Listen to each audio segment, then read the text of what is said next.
जय हिंद दोस्तों, यूपीएससी 9 में आपका बहुत बहुत स्वागत है। ये है भाई जुलाई का करंट अफेयर्स। हिंदी में हमने काफ़ी टाइम लग गया इसको हैंड रिटन नोट्स बनाने में। बेहतरीन कंटेंट है, इससे बाहर जाने का कोई चांस शायद ही नहीं बनेगा। ठीक है, अगर आपका लक बैड लक है तो एक अलग बात है, अदरवाइज यहाँ से जाने का कोई चांस नहीं है।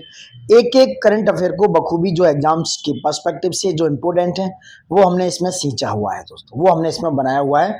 तो बेहतरीन बात करने वाले हैं, जुलाई का करंट अफेयर्स है। अगर ये अच्छे से चलता है, आपको पसंद आता है, आपका फीडबैक अगर अच्छा रहता है तो हम आगे के कंटेंट पे भी ध्यान देंगे दोस्तों। ठीक है, तो ये जुलाई का करंट अफेयर है, बहुत सारी जगह से हमने इसमें से उठाया है और हम इसके साथ स्टैटिक्स जो पार्ट है उसको भी कवर करने की पूरी कोशिश करेंगे। ठीक है, नाउ स्टार्ट करते हैं आपका जुलाई करंट अफेयर। उससे पहले रिक्वेस्ट है, वीडियो को आप जरूर देखिएगा दोस्तों, देखने के बाद आप अपना फीडबैक जरूर दें। ठीक है, चलो स्टार्ट करते हैं। पहला करंट आपकी स्क्रीन पे कि नोएडा इंटरनेशनल एयरपोर्ट के बारे में, एनआईए की बात करने वाले हैं हम दोस्तों।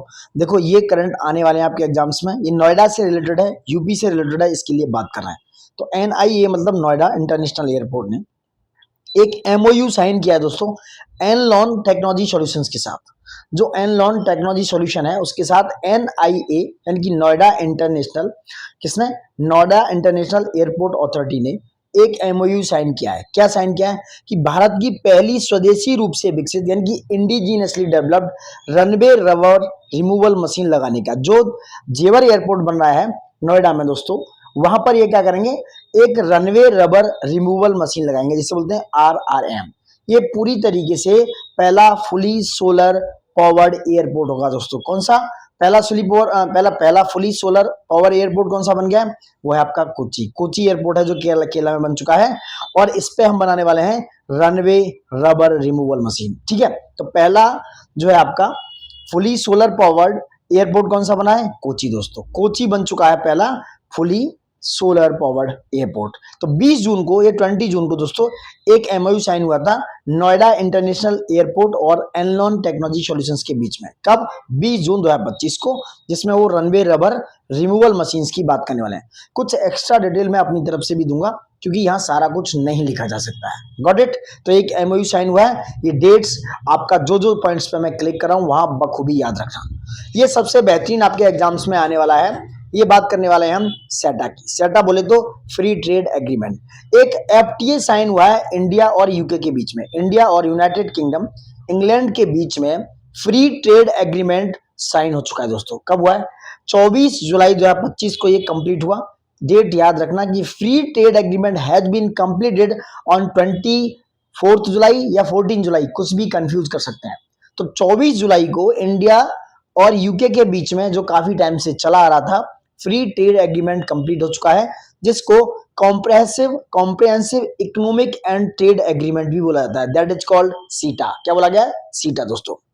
और इस एग्रीमेंट में करीब 27 चैप्टर होंगे जो दोनों देश को काफी बेनिफिशियल प्रोवाइड कराएंगे दोस्तों। ठीक है, पीएम मोदी जी हमारी तरफ से, इंडिया की तरफ से कौन थे, पीएम मोदी साहब, और जो पीएम यूनाइटेड किंगडम के पीएम है जिनका नाम है कीर स्टारमर के बीच में ये एमओयू 24 जुलाई 2025 को साइन हुआ दोस्तों। ठीक है, ये इकोनॉमिकली और स्ट्रेटेजिकली पॉइंट ऑफ व्यू से काफी अच्छा है। कौन सा, ये आपका फ्री ट्रेड एग्रीमेंट। देखो कुछ और न्यूज बात करते हैं इसके बारे में, कुछ और बात करने वाले हैं, इसी पे बात करेंगे अभी। ठीक है, इंडिया का जो एक्सपोर्ट है, इंडिया करीब 99% जो एक्सपोर्ट करता है टू ब्रिटेन को, यानी भारतीय निर्यात शुल्क समाप्त हो जाएगा इस एग्रीमेंट के बाद। जो इंडिया का एक्सपोर्ट ड्यूटीज हैं वो क्या होंगी, जो एक्साइज ड्यूटी लगती है वो समाप्त हो जाएंगी।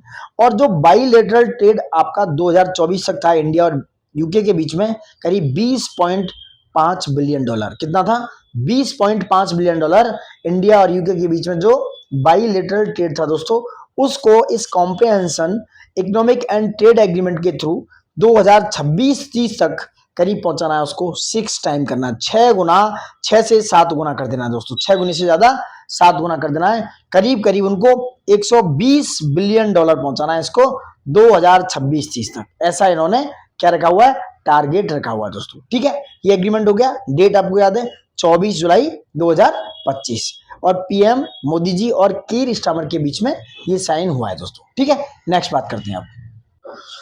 नेक्स्ट क्या है, कुछ अपॉइंटमेंट्स हैं। देखो अपॉइंटमेंट्स की बात करने वाले हैं, याद रखना ये अपॉइंटमेंट्स वेरी वेरी इंपॉर्टेंट जो आपके एग्जाम्स में आएंगे ही।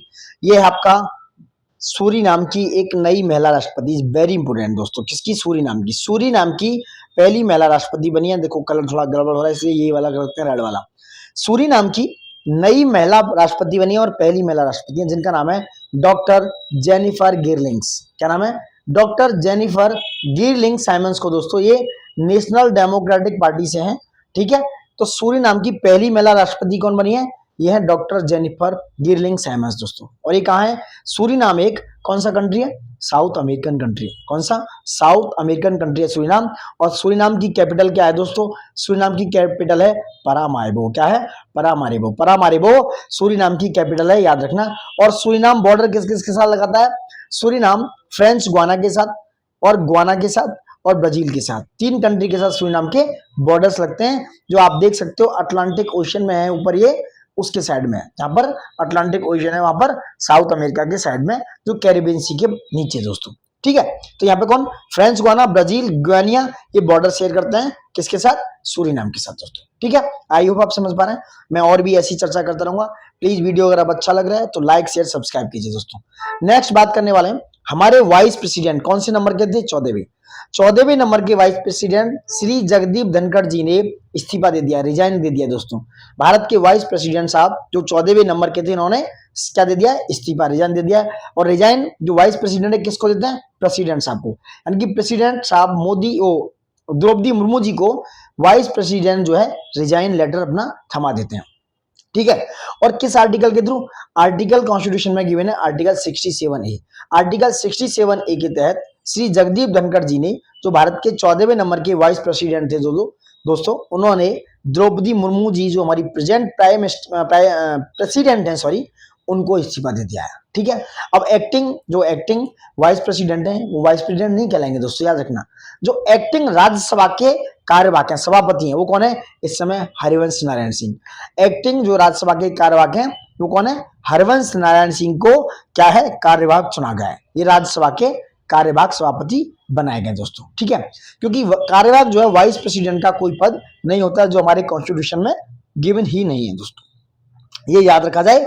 ये 14वें नंबर के वाइस प्रेसिडेंट थे दोस्तों। नेक्स्ट बात करते हैं। नेक्स्ट डॉक्टर अभिजीत सेठ, ये अभिजीत सेठ हैं, ये कहाँ है? ये कार्डियोथेरेपिक क्या है? कार्डियोथेरेसिक सर्जन है दोस्तों। इनको एनएमसी नेशनल मेडिकल कमीशन का चेयरपर्सन चुना गया दोस्तों। नेशनल मेडिकल कमीशन जिसको बोलते हैं, एनएमसी का चेयरमैन किसको चुना गया है? डॉक्टर अभिजीत सेठ को। डॉक्टर अभिजीत सेठ को राष्ट्रीय चिकित्सा आयोग का नया अध्यक्ष बनाया गया दोस्तों। ठीक है, ये कार्डियोथोरेक क्या है? कार्डियोथेरेसिक सर्जन है। नेशनल बोर्ड क्या है?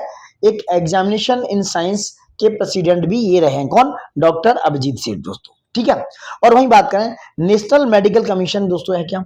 ये एक वैधानिक निकाय है, स्टैट्यूटरी बॉडी है, किस एक्ट के अकॉर्डिंग? Act number 2019। यानी कि जो एनएमसी है, नेशनल मेडिकल कमीशन है, जी statutory body under the National Medical Commission Act 2019। National Medical Commission Act 2019 के अकॉर्डिंग ये क्या है? ये एक वैधानिक निकाय है, ये एक स्टैट्यूटरी बॉडी है। और इसके हेड कौन है? कौन है? डॉक्टर अभिजात सेठ दोस्तों। डॉक्टर अभिजात सेठ है दोस्तों। ठीक है, नेक्स्ट आप आगे बढ़ने वाले हैं। ठीक है, नेक्स्ट बात करते हैं रवि अग्रवाल पे। रवि अग्रवाल पे आते हैं।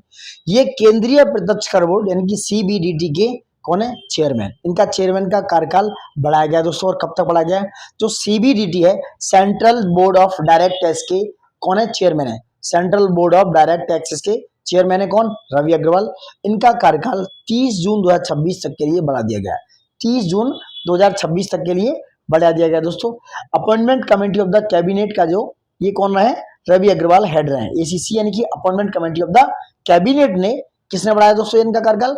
तो ये ACC appointment committee of cabinet ने इनका कार्यकाल, जिसके हेड कौन होते हैं? पीएम साहब। अपॉइंटमेंट कमेटी ऑफ कैबिनेट के चेयर करते हैं वो प्रधानमंत्री जी करते हैं। इनका जो टेन्योर है, इनका कार्यकाल है रवि अग्रवाल जी का 30 जून 2026 के लिए बढ़ा दिया गया दोस्तों। याद रखना कि ये अग्रवाल जी है, इनका कार्यकाल 30 जून है, मई भी दे सकता है 30 मई, इसलिए कंफ्यूज क्रिएट कर सकता है, कंफ्यूजन नहीं क्रिएट करना है। नेक्स्ट बात करने वाले हैं क्रिस्टियानो रोनाल्डो पे दोस्तों। क्रिस्टियानो रोनाल्डो की बात करें, क्रिस्टियानो रोनाल्डो को दोस्तों क्या बनाया गया है? क्रिस्टियानो रोनाल्डो को global ambassador of the e sports world cup जो 2025 में होने वाला है, उसका ग्लोबल एम्बेसडर बनाया गया है। किसको? क्रिस्टियानो रोनाल्डो को दोस्तों। कौन है ये? क्रिस्टियानो रोनाल्डो समझ रहे हैं आप? इनको ग्लोबल एम्बेसडर ई स्पोर्ट्स जो वर्ल्ड कप होगा 2025 में, इसका ब्रांड एम्बेसडर, ग्लोबल एम्बेसडर बनाया गया है। और ये ई स्पोर्ट्स वर्ल्ड कप कहाँ होने वाला है? सऊदी अरब में, रियाद में दोस्तों। कहां पर होगा? रियाद में, सऊदी अरब में होने वाला है ये ई स्पोर्ट्स वर्ल्ड कप दोस्तों। कहां पर? रियाद, सऊदी अरब में। कब से? 7 जुलाई से 24 अगस्त। डेट याद रखना, डेट्स का बहुत महत्व रह गया है अब इसमें एग्जाम में। तो 7 जुलाई से 24 अगस्त 2025 तक सऊदी अरब के रियाद में आयोजित होगा ये ई स्पोर्ट्स वर्ल्ड कप दोस्तों। 7 जुलाई से 24 अगस्त 2025 तक। आई होप आप समझ पा रहे हैं। अगर आपको वीडियो अच्छा लग रहा है प्लीज लाइक शेयर सब्सक्राइब करें। और इसके जो ग्लोबल एम्बेसडर हैं वो आपके कौन है? Cristiano Ronaldo. Got it. Next बढ़ते हैं आगे दोस्तों। नेक्स्ट क्या है? पराग जैन साहब, इनकी बात करेंगे दोस्तों। पराग जैन साहब को नया चीफ बनाया गया है रॉ का। रॉ क्या है हमारी? रॉ एक रिसर्च एंड एनालिसिस विंग है दोस्तों। रॉ क्या है? Raw research and analysis wing है हमारी, R&AW। और रवि स्थान को किसको? रवि सिन्हा को इन्होंने रिप्लेस किया, पराग जैन ने। पराग जैन साहब ने रिप्लेस किया रवि सिन्हा जी को। जिससे ये पहले head of aviation research centre के पहले हेड है। कौन? पराग जैन साहब। ठीक है, कौन है? पहले head of aviation research centre यानी ARC के भी हेड रहे, एविएशन रिसर्च सेंटर दोस्तों। अब मैं बात करूं रॉ की। रॉ की स्थापना दोस्तों 1968 में, जब हम चाइना से युद्ध हार गए थे उसके बाद रॉ की स्थापना की मंजूरी हुई। रॉ की स्थापना हुई 1968 में, 1968 में 21 सितंबर को। कहां पर? इसका हेडक्वार्टर नई दिल्ली में। इसका मोटो है धर्मो रक्षति रक्षति। और इसकी जो टेक्निकल विंग है वो क्या है? ARC, जिसके हेड कौन है? पराग जैन साहब दोस्तों। ठीक है, और ये security of India's nuclear programme, ये डायरेक्ट रिपोर्ट किसको करती है? ये NSA और PMO साहब को डायरेक्ट रिपोर्ट करती है ये raw agency. PMO, prime minister, जो PMO होता है प्राइम मिनिस्टर का जो ऑफिस है दोस्तों, उसको डायरेक्ट रिपोर्ट करती है रॉ एजेंसी हमारी। ठीक है, नेक्स्ट बात करते हैं। नेक्स्ट क्या है? संजय गुप्ता जी। ये कौन है? न्यू चीफ बनाए गए हैं संजय गुप्ता। न्यू चीफ है संजय गुप्ता को new chief executive officer of the international cricket council, यानी कि ICC के, इंटरनेशनल क्रिकेट काउंसिल के ये सातवें नंबर के CEO है, यानी कि चीफ एग्जीक्यूटिव ऑफिसर हैं दोस्तों। कौन? संजू गुप्ता। इन्होंने किसका स्थान लिया है? जियोफ एलाडिस का दोस्तों। जियोफ एलाडिस को इन्होंने रिप्लेस किया है। किसकी जगह है ये? जियोफ एलाडिस की जगह। ठीक है, क्योंकि जियोफ एलाडिस ने इस्तीफा दे दिया था, उसके बाद ये संजू गुप्ता है। नेक्स्ट बात करते हैं सबी खान। सबी खान कौन है? सबी खान दोस्तों भारतीय अमेरिकी, इंडियन अमेरिकन है। ये मुरादाबाद यूपी से है, इसलिए इंपोर्टेंट है न्यूज। सबी खान उत्तर प्रदेश के मुरादाबाद से हैं, इंडो अमेरिकन है।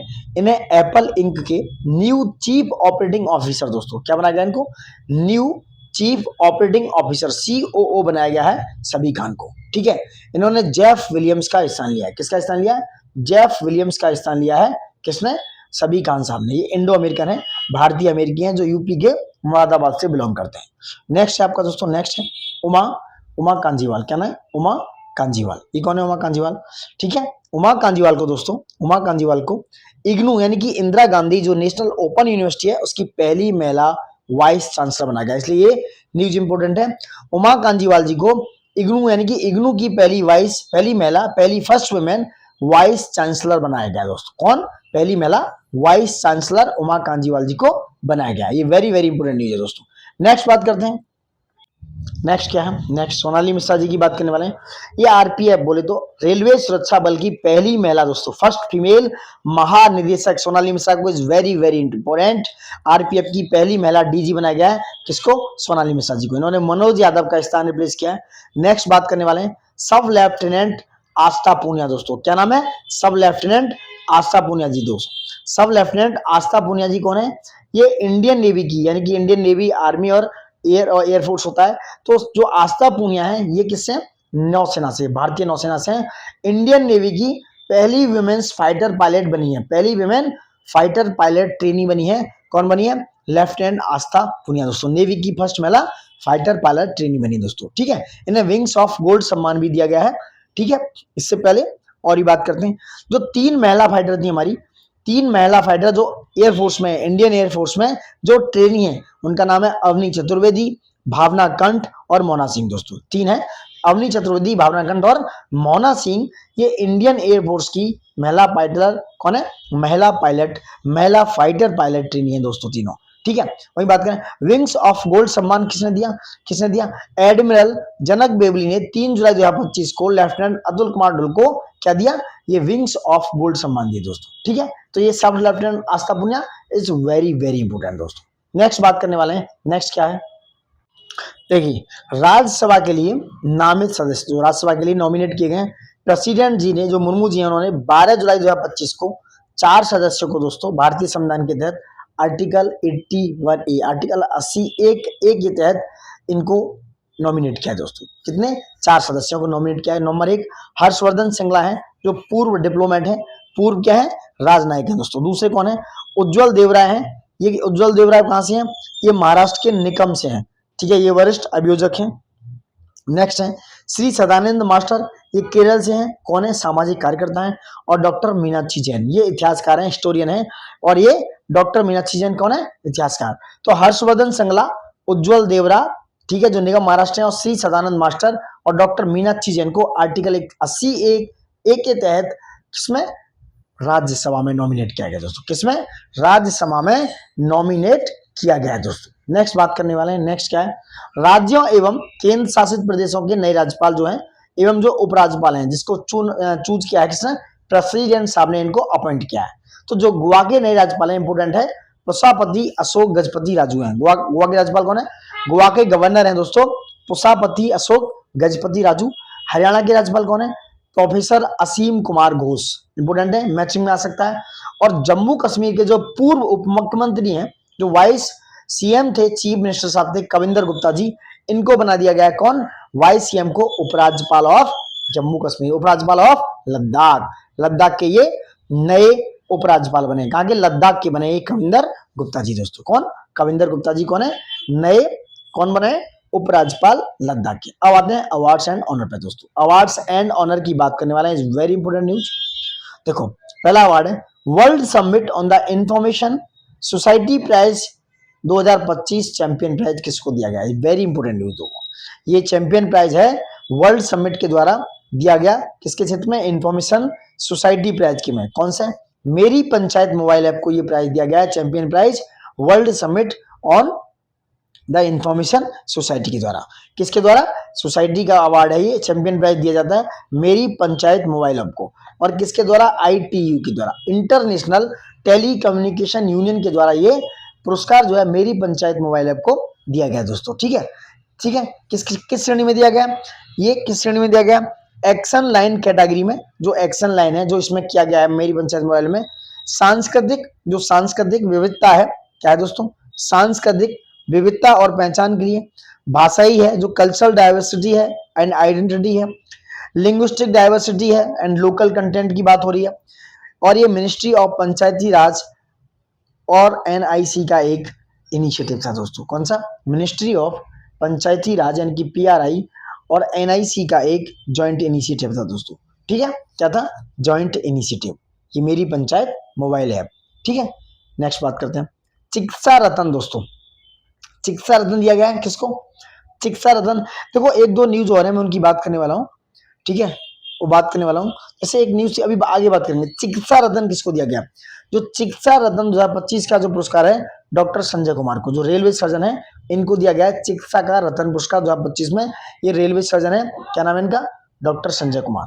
न्यूयॉर्क सिटी ऑनर किसको दिया गया है, इंपोर्टेंट, न्यूयॉर्क का जो सिटी ऑनर है दोस्तों, ये किसको दिया गया है, ये दिया गया आपका राधानाथ स्वामी को, जो इस्कॉन के प्रमुख व्यक्ति हैं। राधानाथ स्वामी को न्यूयॉर्क सिटी ऑनर सम्मान दिया गया है, जो राधानाथ स्वामी को इस्कॉन के प्रमुख व्यक्ति हैं। ये न्यूयॉर्क सिटी ऑनर्स की बात हो रही है।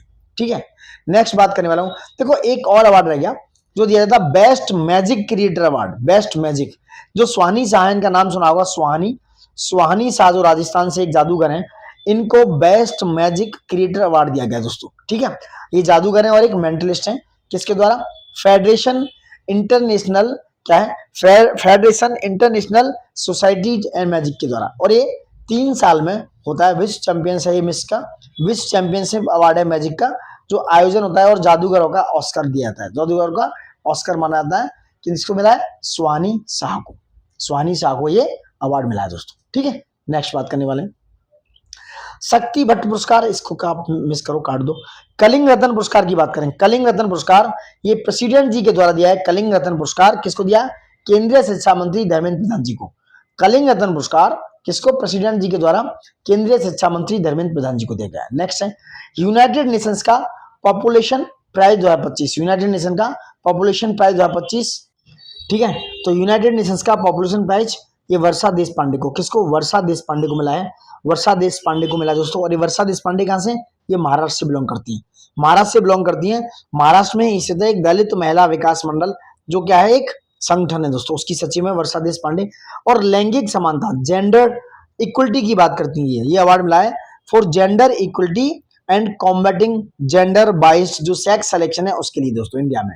किसके द्वारा? यूनाइटेड नेशंस के द्वारा। आई होप समझ रहे हैं, यूनाइटेड नेशंस के द्वारा दोस्तों। नेक्स्ट है यूएन का नेल्सन मंडेला पुरस्कार, यूएन का नेल्सन मंडेला पुरस्कार इज वेरी इंपोर्टेंट। संयुक्त राष्ट्र के द्वारा नेल्सन मंडेला पुरस्कार 2025 दिया गया, 2025 का किसको दिया गया? यह है नंबर 1 पे, हर 5 साल में दिया जाता है, याद रखना है, एवरी 5 ईयर्स में दिया जाता है। ब्रेंडा रेनॉल्ड्स को, जो ब्रेंडा रेनॉल्ड्स हैं ये साल्टो की फर्स्ट नेशन है, साल्टो फर्स्ट नेशन है कनाडा की, साल्टो की फर्स्ट नेशन कनाडा से है ब्रेंडा रेनॉल्ड्स। कैनेडी ओडेको जो केन्या से हैं, और ये किसके द्वारा? एंटोनियो गुटरेस के द्वारा। जो एंटोनियो गुटरेस हैं यूएन के महासचिव दोस्तों, उनके द्वारा। एंटोनियो गुटरेस हैं, ये कहाँ के? पुर्तगाल के पीएम रहे हैं, जो पुर्तगाल के पीएम रहे हैं दोस्तों, पुर्तगाल के पीएम रहे हैं, 2001 से 5 तक रहे हैं कुछ मिनिस्ट्री में, मुझे एग्जैक्ट याद नहीं आ रहा है। तो ये पुर्तगाल से बिलोंग करते हैं।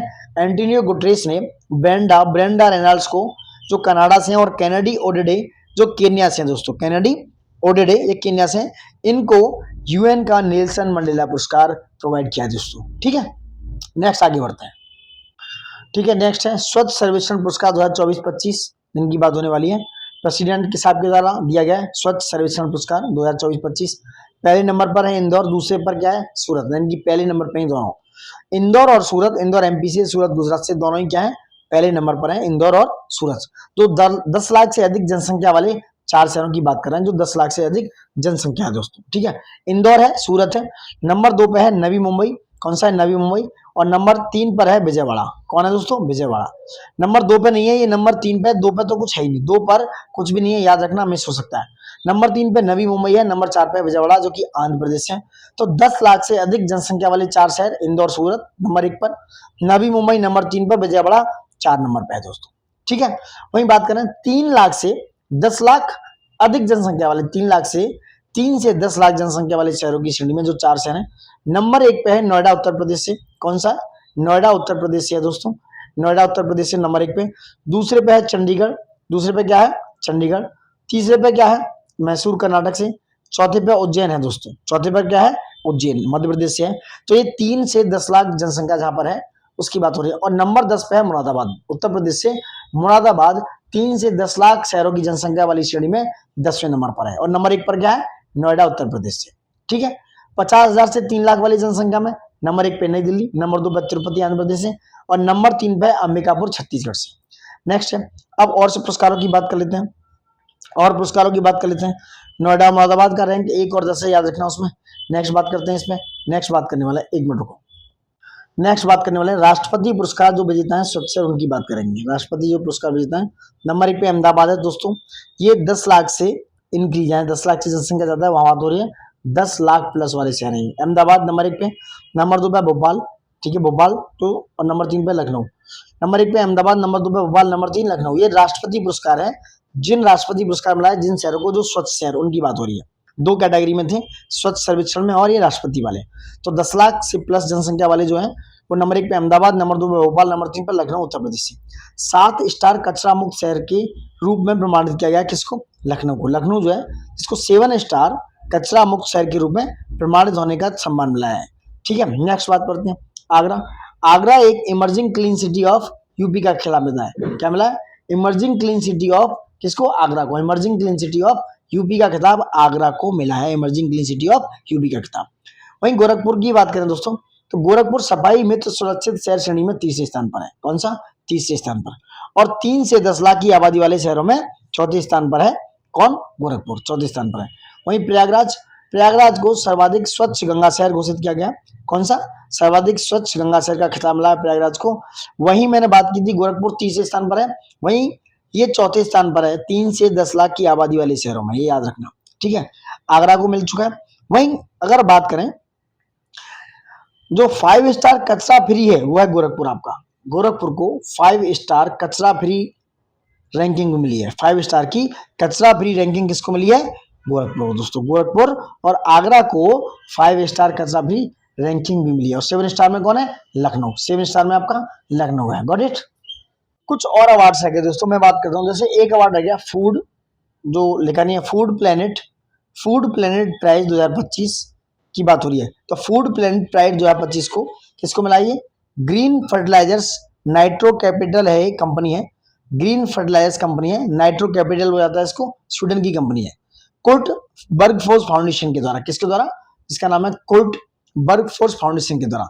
विश्व का सबसे बड़ा पर्यावरण पुरस्कार है, जिसमें $2 मिलियन की राशि प्रदान की जाती है फूड प्लेनेट प्राइज 2025 में दोस्तों, 2025 में। ठीक है, ठीक है। नेक्स्ट बात करने वाले हैं एक और पेन प्रिंटर पुरस्कार 2025। एक मिनट ये मिटा देता हूँ।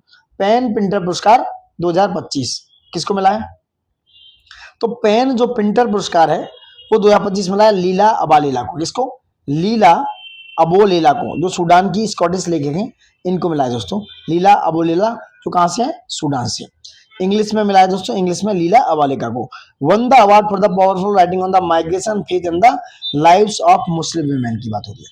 ठीक है, वही एक और है, बहुत इंपॉर्टेंट है, ये इंडियन है। पेन ट्रांसलेट पुरस्कार 2025 ये मिला गीतांजलि श्री को। किसको? गीतांजलि श्री को पेन ट्रांसलेट पुरस्कार 2025 मिला है, भारतीय लेखिका है। ठीक है, तो इनको मिला पेन, कौन सा? पेन ट्रांसलेट पुरस्कार। किसमें? एलिफेंट यानी once elephant lived here, once elephant lived here के लिए दोस्तों, जो हिंदी भाषा से अंग्रेजी भाषा में अनुवाद किया डेजी रॉकवेल ने। ठीक है, आई होप समझ पा रहे हैं, डेजी रॉकवेल ने। तो ये इंपोर्टेंट पुरस्कार थे आपके जुलाई मंथ के। अब नेक्स्ट बात करने वाले हैं बुक्स की, जो इंपोर्टेंट है। बुक कौन सी है? The one cricket my life and more, ये शिखर धवन की, पूर्व भारतीय क्रिकेटर हैं। The one cricket my life and more ये किसकी है? पूर्व भारतीय क्रिकेटर हैं, जिनका नाम है, क्या नाम है? इनका नाम है शिखर धवन। हॉर्पर जो कॉलिंस है, इंडिया का जो पब्लिकेशन है, उसके द्वारा पब्लिश किया गया।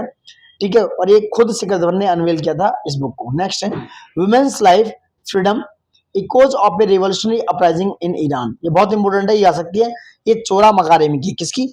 चोरा मकारेमी की बुक है दोस्तों, women's life freedom echoes of a revolution uprising in Iran. 16 सितंबर 2022 का मामला है। 16 सितंबर 2022 को जो कुर्द ईरानी महिला है महिसा अमीनी, जिसकी मौत हो गई थी कहां पर? ईरान में। उसके रिवॉल्यूशन में उसके खिलाफ विद्रोह को प्रदर्शित करते हुए चोरा मकारेमी ने एक बुक लिखी है, women life freedom echoes of a revolutionary uprising in Iran दोस्तों। ठीक है, तो थोड़ी इंपोर्टेंट बुक हो जाती है। मीना, क्या नाम है इसका? महिसा अमीनी की मौत पर रिलेटेड है दोस्तों। ठीक है, आगे बढ़ते हैं। आगे बात करेंगे दोस्तों डेज एंड डेट्स की, international day of tropics and all something like that. ठीक है, इंपोर्टेंट डे बात करते हैं। देखो पहला है, मैं इंपोर्टेंट डे की बात करने वाला हूँ। राष्ट्रीय सांख्यिकी दिवस क्या है?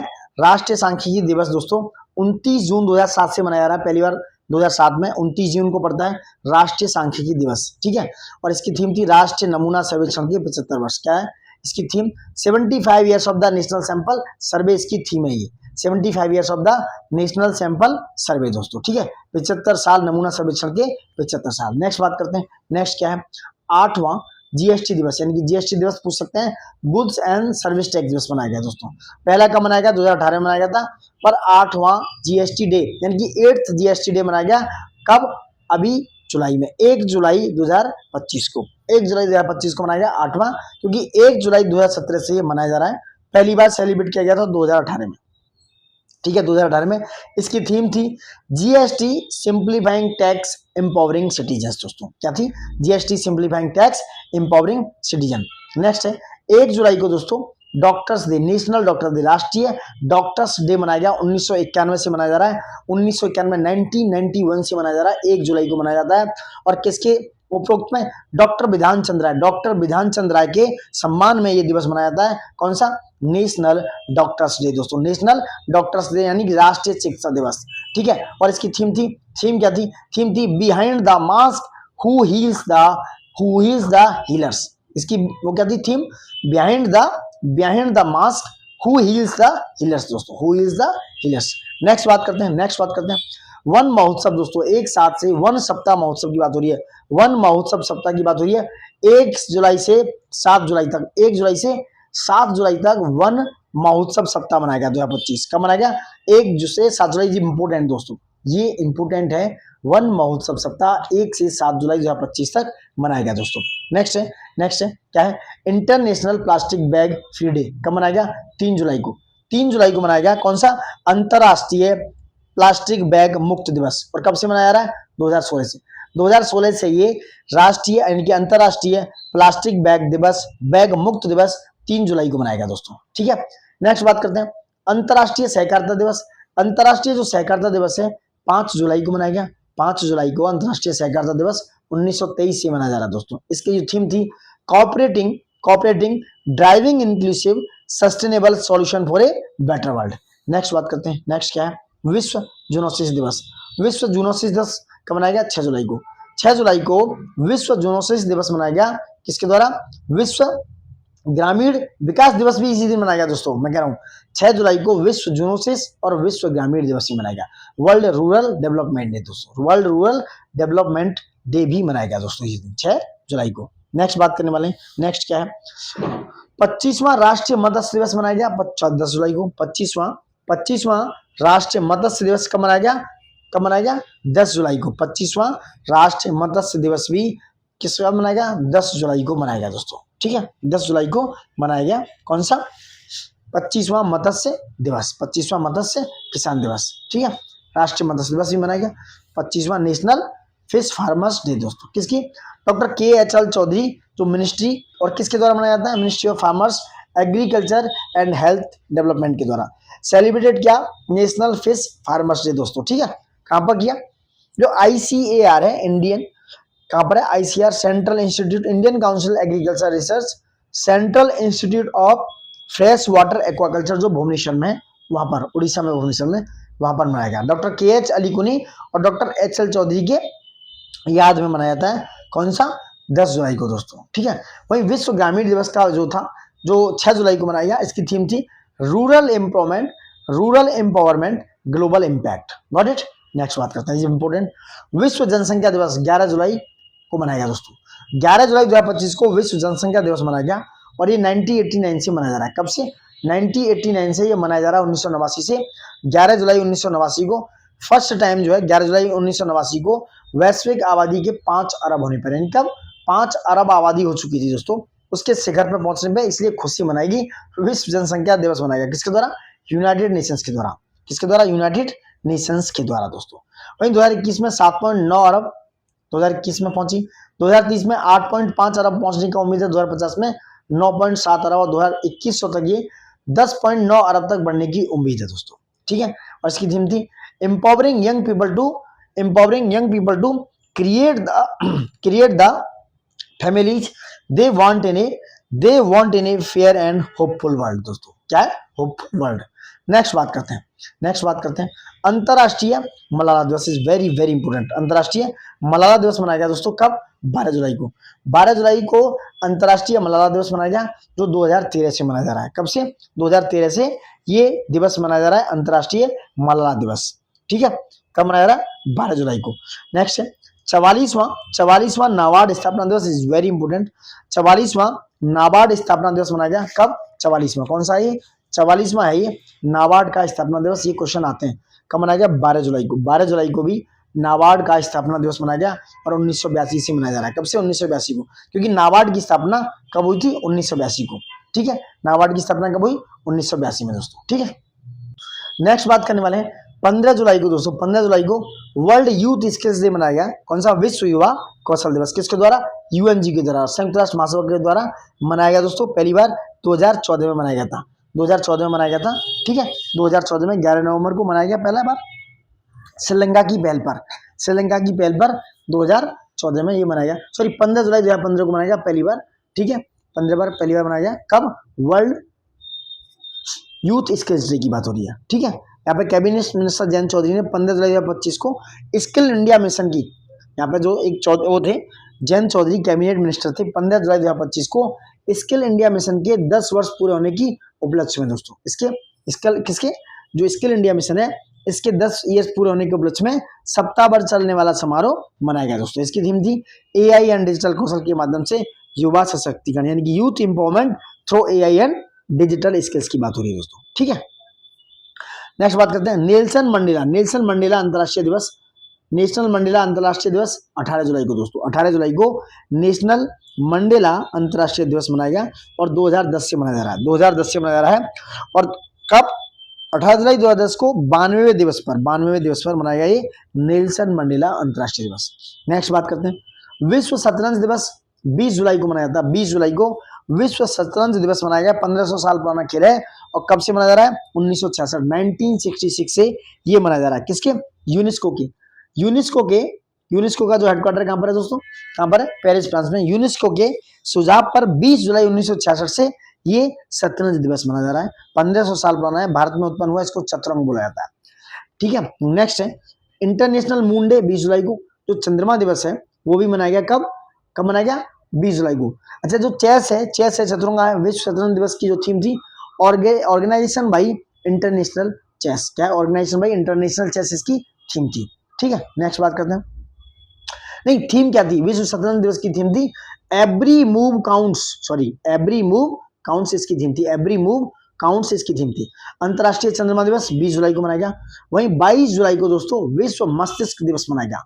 22 जुलाई को विश्व मस्तिष्क दिवस 22 जुलाई को मनाया गया और पहली बार 2014 में मनाया गया। कब? 2014 में। इसकी थीम थी, क्या थी?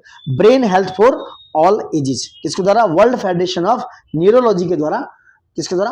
वर्ल्ड फेडरेशन ऑफ न्यूरोलॉजी के द्वारा ये मनाया गया। इसकी थीम थी brain health for all ages.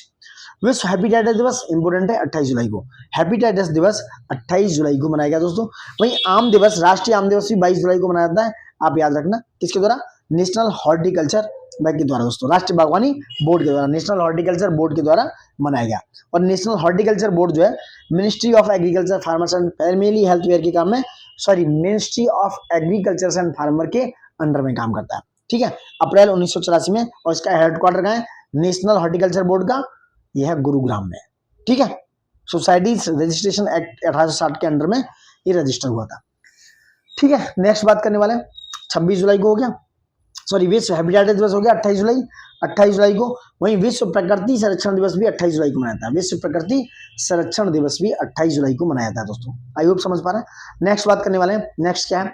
Next है 23 जुलाई, एक दिवस रहेगा 23 जुलाई को। देखो 23 जुलाई को होता है दोस्तों राष्ट्रीय प्रसारण दिवस, यानी कि क्या होता है? राष्ट्रीय नेशनल ब्रॉडकास्टिंग डे। 1927 में इसी दिन बॉम्बे स्टेशन से एक निजी रेडियो स्टेशन का प्रसारण हुआ था। इसी के तहत पहला प्रसारण 1927 में। कब? 1927 में। Got it? समझ पाना आप सारी बात, ठीक है। 28 जुलाई को हो गया। विश्व हेपेटाइटिस दिवस भी 28 जुलाई को हो गया। विश्व प्रकृति संरक्षण दिवस भी हो गया दोस्तों, ठीक है। अब नेक्स्ट बात करने वाले हैं साइंस एंड टेक की। Science and tech is very very important guys. Next बात करने वाले हैं, देखो ये क्या है, इसकी बात करेंगे। साइंस टेक पे आ जाओ। देखो आप अगर नोट्स बनाना चाहते हैं हमारी तरह तो बना सकते हैं, लेकिन वीडियो अगर आपको अच्छी लग रही है तो लाइक शेयर सब्सक्राइब ज्यादा से ज्यादा कीजिए। देखिए पहला है एड फॉल्सी वैक्स। क्या है इसकी बात करेंगे। एड फॉल्सी वैक्स क्या है दोस्तों, इसकी बात करेंगे। एड फॉल्सी वैक्स दोस्तों क्या है? भारत की पहली स्वदेशी यानी कि इंडिजीनियस मलेरिया की वैक्सीन है। याद रखना, ये आयु क्वेश्चन इस तरह से आते हैं। भारत की पहली स्वदेशी रूप से बनाई हुई मलेरिया वैक्सीन है, ठीक है। मलेरिया वैक्सीन है और किसके ने बनाई है इसकी बात करेंगे। भारतीय आयुर्वेदिक विज्ञान अनुसंधान परिषद से बोलते हैं ICMR, Indian council medical research और RMSC के द्वारा, यानी कि भुवनेश्वर में स्थित है रीजनल मेडिकल रिसर्च सेंटर के द्वारा। रीजनल मेडिकल रिसर्च सेंटर कहां पर है? भुवनेश्वर उड़ीसा में, यानी कि क्षेत्रीय चिकित्सा अनुसंधान केंद्र और भारतीय क्या है? इंडियन काउंसिल मेडिकल रिसर्च के द्वारा, भारतीय आयुर्वेदिक विज्ञान अनुसंधान परिषद के द्वारा दोस्तों, ठीक है, इसके द्वारा। और ये है क्या? ये एक काइमेरिक या साइमेरिक रिकॉम्बिनेंट वैक्सीन है। साइमेरिक रिकॉम्बिनेंट वैक्सीन है दोस्तों। कौन सी? यह एड फॉल्सी वैक्स। और ये याद रखना ICMR और RMSC यानी कि रीजनल मेडिकल रिसर्च सेंटर 20 जुलाई 2025 को, 20 जुलाई का डेट है, 20 जुलाई 2025 को इसको डिक्लेयर किया गया दोस्तों। ये एक रिकॉम्बिनेंट वैक्सीन है। जो जीन होते हैं उनको ऑल्टर कर देती है। जीन में जो टाइप्स ऑफ जीन है उसके डिफरेंट पार्ट्स को क्या करती है? पैथोजेंस। उसमें जो करती है, it is use different parts of the jeans of a pathogen. जैसे प्लाज्मोडियम है, वो एक पैथोजन है, तो क्रिएट करती है जो प्रोटीन होती है, उसको प्रोटीन को टारगेट करती है और इम्यून कर देती है दोस्तों मलेरिया वैक्सीन से। तो 20 जुलाई 2025 को मलेरिया के खिलाफ लड़ने के लिए ये वैक्सीन तैयार की है दोस्तों, ठीक है, और भी बात कर लेते हैं किस पे काम करती है। देखो, प्लाज्मोडियम फैल्सीपेरम के अगेंस्ट ही काम करेगा। प्लाज्मोडियम फैल्सीपेरम के अगेंस्ट में ही काम करने वाला है। जो क्या होता है, मलेरिया एक प्रोटोजुआ के द्वारा, किसके, प्रोटोजुआ के द्वारा फैलता है मलेरिया। ठीक है, प्रोटोजुआ के द्वारा। इंडिया में सबसे ज्यादा फैलने वाला क्या होता है, इंडिया में ये प्लाज्मोडियम बाइवेक्स के द्वारा सबसे ज्यादा मलेरिया फैलता है। और ये प्लाज्मोडियम बाइवेक्स के अगेंस्ट इंडिया में काम नहीं करेगी वैक्सीन। ठीक है, काम नहीं करने वाली है, तो समझ गए। ये क्या है, एडफॉल्सी वैक्स क्या है, एक मलेरिया की वैक्सीन है जो आईसीएमआर भुवनेश्वर ओडिशा आरएमएससी यानी कि रीजनल मेडिकल रिसर्च सेंटर के द्वारा 20 जुलाई 2025 को बनाया गया और एक साइमेरिक रिकॉम्बिनेंट वैक्सीन है।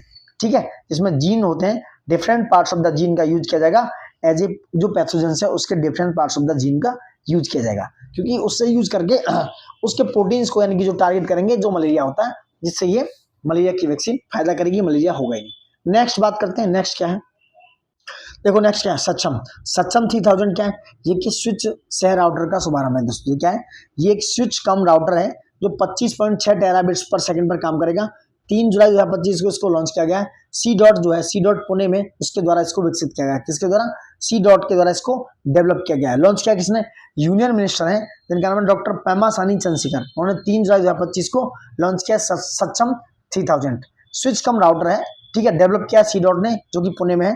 डिजाइन किया है जो पावरफुल कंप्यूटर क्लस्टर्स हैं उनके लिए दोस्तों, जैसे क्लाउड इंफ्रास्ट्रक्चर में ये 5G और 6G पर काम करेगा। कंप्यूटिंग क्लस्टर है, क्लाउड इंफ्रास्ट्रक्चर है, 5G 6G नेटवर्क और AI कारगी क्या बनाएगा, ये बहुत आसान बनाएगा उसको, वो साध्य करेगा उसको बनाने के लिए। जो नेटवर्क है सिस्टम, कंप्यूटर क्लस्टर हुआ 5G 6G के लिए काम आने वाला है। ये क्या है, स्विच कम राउटर है, ये सक्षम 3000 दोस्तों। नेक्स्ट बात करने वाले क्या है, नेक्स्ट टॉपिक है आपका, भारत की पहली निजी सैटेलाइट इंटरनेट सेवा शुरू करने के लिए हरी झंडी मिल चुकी है। किसके द्वारा, इन स्पेस के द्वारा।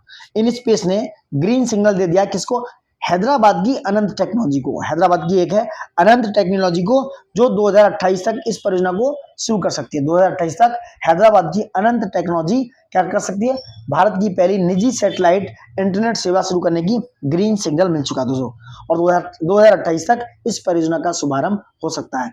आई होप ये वीडियो अच्छा लग रहा होगा, लाइक शेयर सब्सक्राइब दोस्तों ज्यादा से ज्यादा कीजिए, अपने दोस्तों तक इस वीडियो को पहुंचाइए अगर वीडियो आपको अच्छा लग रहा है। ठीक है, नेक्स्ट बात करने वाले हैं।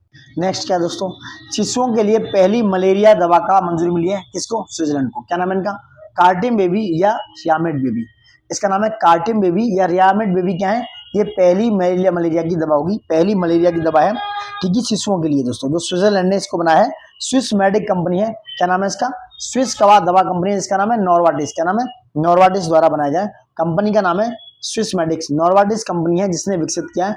2 से 5 किलोग्राम वजनी वाले शिशुओं के लिए दोस्तों ये दवा काम करने वाली है। जो न्यू बॉर्न इन्फेंट बेबी है, वर्ल्ड का फर्स्ट मलेरिया ट्रीटमेंट किया गया डेवलप।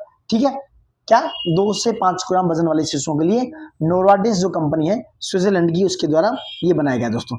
इसको क्या है, दूध में घोलकर पिलाया जा सकता है, इजीली ये क्या है, एडमिनिस्टर हो सकती है, मिल्क में डिजोल्व होगी, और आप टेस्ट के साथ, जैसे स्वीट चेरी का टेस्ट आता है इसमें, स्वीट चेरी का, और आप बच्चों को दे सकते हो। नेक्स्ट है, भारत के पहले हाइड्रोजन चालित ट्रेन कोच का सफलतापूर्वक परीक्षण। भारत का यानी कि इंडिया का पहला ट्रेन चालित क्या है, यह 25 जुलाई 2025 को दोस्तों भारत का पहला हाइड्रोजन चालित ट्रेन कोच है। क्या है, 25 जुलाई 2025 को भारतीय रेलवे ने चेन्नई स्थित इंटीग्रल कोच फैक्ट्री में, कहां पर, चेन्नई स्थित इंटीग्रल कोच फैक्ट्री में इसका परीक्षण किया, इसका एग्जामिनेशन किया दोस्तों। ठीक है, कहां पर, 25 जुलाई को। और वहां पर कौन थे, यूनियन रेलवे मिनिस्टर थे अश्वनी वैष्णव ने चेन्नई स्थित, किसमें, चेन्नई स्थित इंटीग्रल कोच फैक्ट्री में, आईसीएफ में दोस्तों। याद रखना, भारत का पहला क्या है, हाइड्रोजन चालित ट्रेन कोच का सफलतापूर्वक परीक्षण किया दोस्तों। ठीक है, नेक्स्ट बात करते हैं। नेक्स्ट क्या है, इजराइल का सबसे उन्नत संचार उपग्रह ड्रोन सैटेलाइट है ये, communication satellite drone first important है। इजराइल का सबसे उन्नत संचार उपग्रह है 13 जुलाई 2025 को उसको फ्लोरिडा के कैप कैनिवल से, कहां से, अमेरिका के फ्लोरिडा के कैप कैनिवल से स्पेस एक्स के फाल्कन रॉकेट से लॉन्च किया गया। किसको, स्पेस एक्स के फाल्कन 9 रॉकेट से क्या किया गया, फुली गवर्नमेंट फंडेड है, क्या है, इंडिजिनियसली बिल्ट है और डेवलप किया है इजराइल एरोस्पेस इंडस्ट्री के द्वारा। ये किसने डेवलप किया है, इजराइल एरोस्पेस इंडस्ट्री के द्वारा, इजराइल की एरोस्पेस इंडस्ट्री के द्वारा इसको डेवलप किया गया है। और अमेरिका के फ्लोरिडा के कैप कैनिवल से स्पेस एक्स के फाल्कन 9 रॉकेट से दोस्तों इसको प्रक्षेपित किया गया दोस्तों। कहां पर? 13 जुलाई 2025 को। ठीक है, ये था ड्रॉर फर्स्ट दोस्तों। नेक्स्ट बात करने वाले हैं, एक और न्यूज रह गया जिसकी मैं बात करने वाला हूं। क्या है एक और न्यूज? देखो, चाइना ने डेवलप किया है ultra light brain controller for बीज के लिए, यानी कि वो जो मधुमक्खियां हैं, मक्खियां, बीज हैं, हनी बी हैं, उनको कंट्रोल करेंगे। बीजिंग का एक इंस्टीट्यूट है, वो ऐसा करने वाला है उनके सिग्नल्स को। ठीक है, इस तरह का कुछ इंस्ट्रक्शन देने वाले हैं। ये एक न्यूज थी, मैंने सोचा बता देता हूँ। नेक्स्ट बात करने वाले हैं, क्या है? डिफेंस पे आते हैं।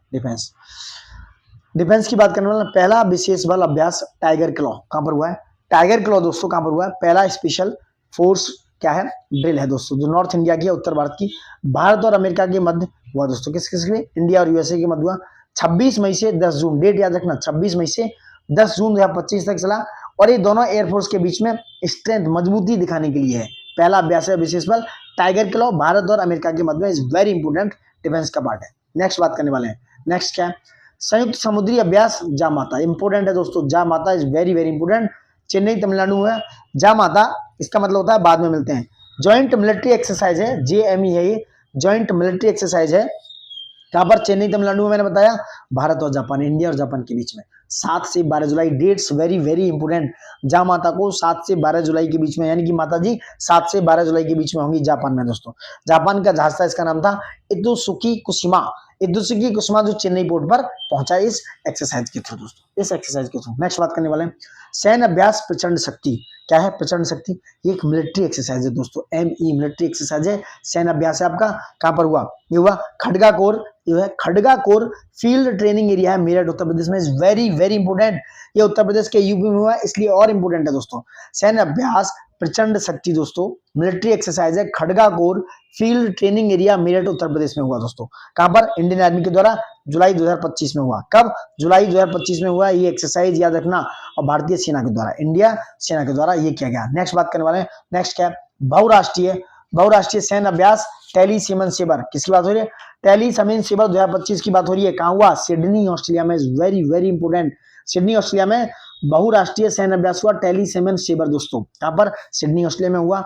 और 11वां संस्करण था इसका। 13 जुलाई से 4 अगस्त तक चलने वाला है अभ्यास। 13 जुलाई से 4 अगस्त तक चलने वाला है, डेट याद रखना। इंडिया ने फर्स्ट टाइम इस टेलिसमैन में भाग लिया। टेलिसमैन में पहली बार इंडिया ने पार्टिसिपेट किया दोस्तों। प्रत्येक 2 ईयर्स में होता है अभ्यास। कब होता है? हर 2 साल बाद होता है। पर्यवेक्षक राष्ट्र इसके मलेशिया और वियतनाम इसके पर्यवेक्षक राष्ट्र हैं दोस्तों। नेक्स्ट बात करने वाले हैं, नेक्स्ट क्या है?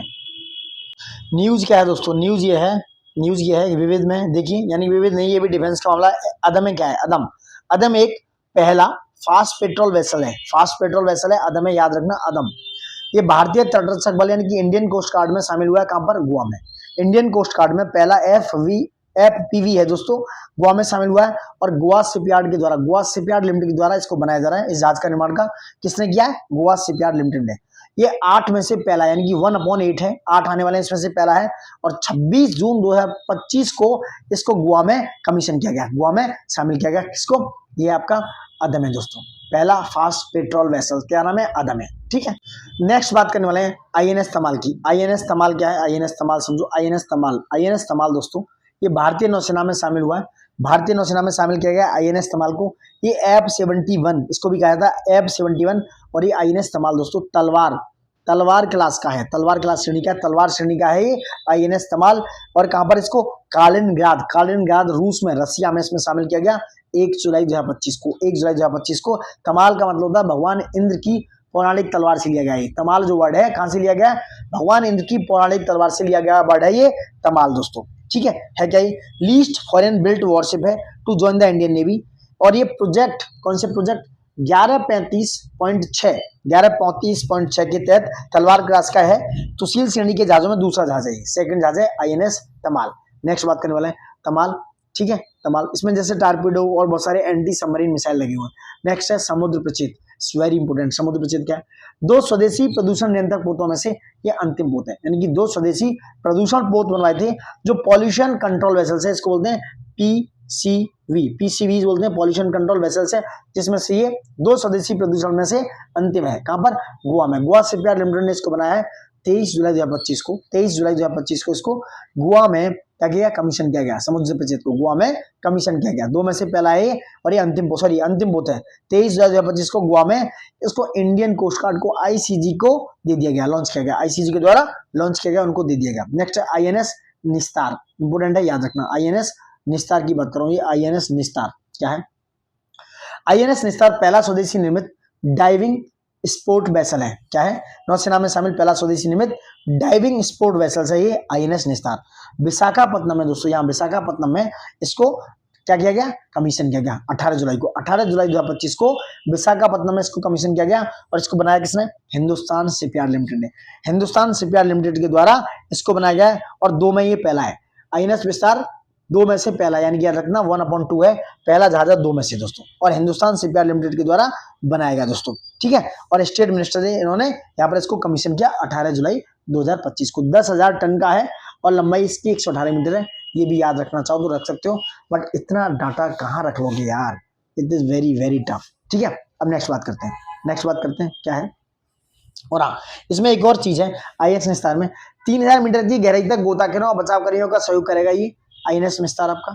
ठीक है, 3000 मीटर तक की जो डाइविंग है ना, तो 3000, ये डेट्स पूछ सकते हैं तो याद रखना, ये 3000 मीटर तक के गहराई तक जो गोताखोर और बचावकर्मियों का सहयोग करेगा, और इसका वजन मैंने बताया आपको कितना है, 10,000 टन और लंबाई 118 मीटर। नेक्स्ट है BVRAM, वेरी वेरी इंपोर्टेंट, इसको लिख लो, BVRAM है। ये क्या है? Beyond visual range air to air missile है। याद रखना है इसका, क्या नाम है इसका? एयर टू एयर मिसाइल है, ये एयर टू एयर, क्या नाम है इसका? अस्त्र दोस्तों, एयर टू एयर मिसाइल है, अस्त्र हवा से हवा में मारेगी, ये समझो। ये BVRAM बियॉन्ड विजुअल रेंज है। ठीक है, उड़ीसा के तट पर इसका प्रक्षेपण किया, उड़ीसा के तट पर इसका प्रैक्टिकल किया, एग्जामिन किया उड़ीसा के तट पर दोस्तों। बनाया किसने?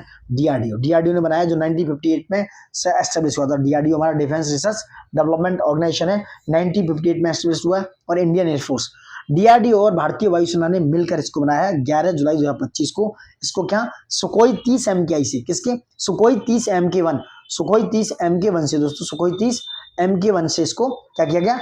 इक्विप किया गया सुखोई 30 MK1 पे। सुखोई 30 MK1 पे इसको लगाया गया इंडिजिनियस रेडियो फ्रिक्वेंसी पे दोस्तों, जो 100 किलोमीटर की रेंज तक स्ट्राइक कर सकता है। याद रखना, इसकी रेंज कितनी है अस्त्र की? 100 किलोमीटर। हमेशा रेंज पूछी जाती रही है, हमने लिखना मिस कर दिया। 100 किलोमीटर की रेंज तक ये मार कर सकता है आपका अस्त्र, 100 किलोमीटर दोस्तों।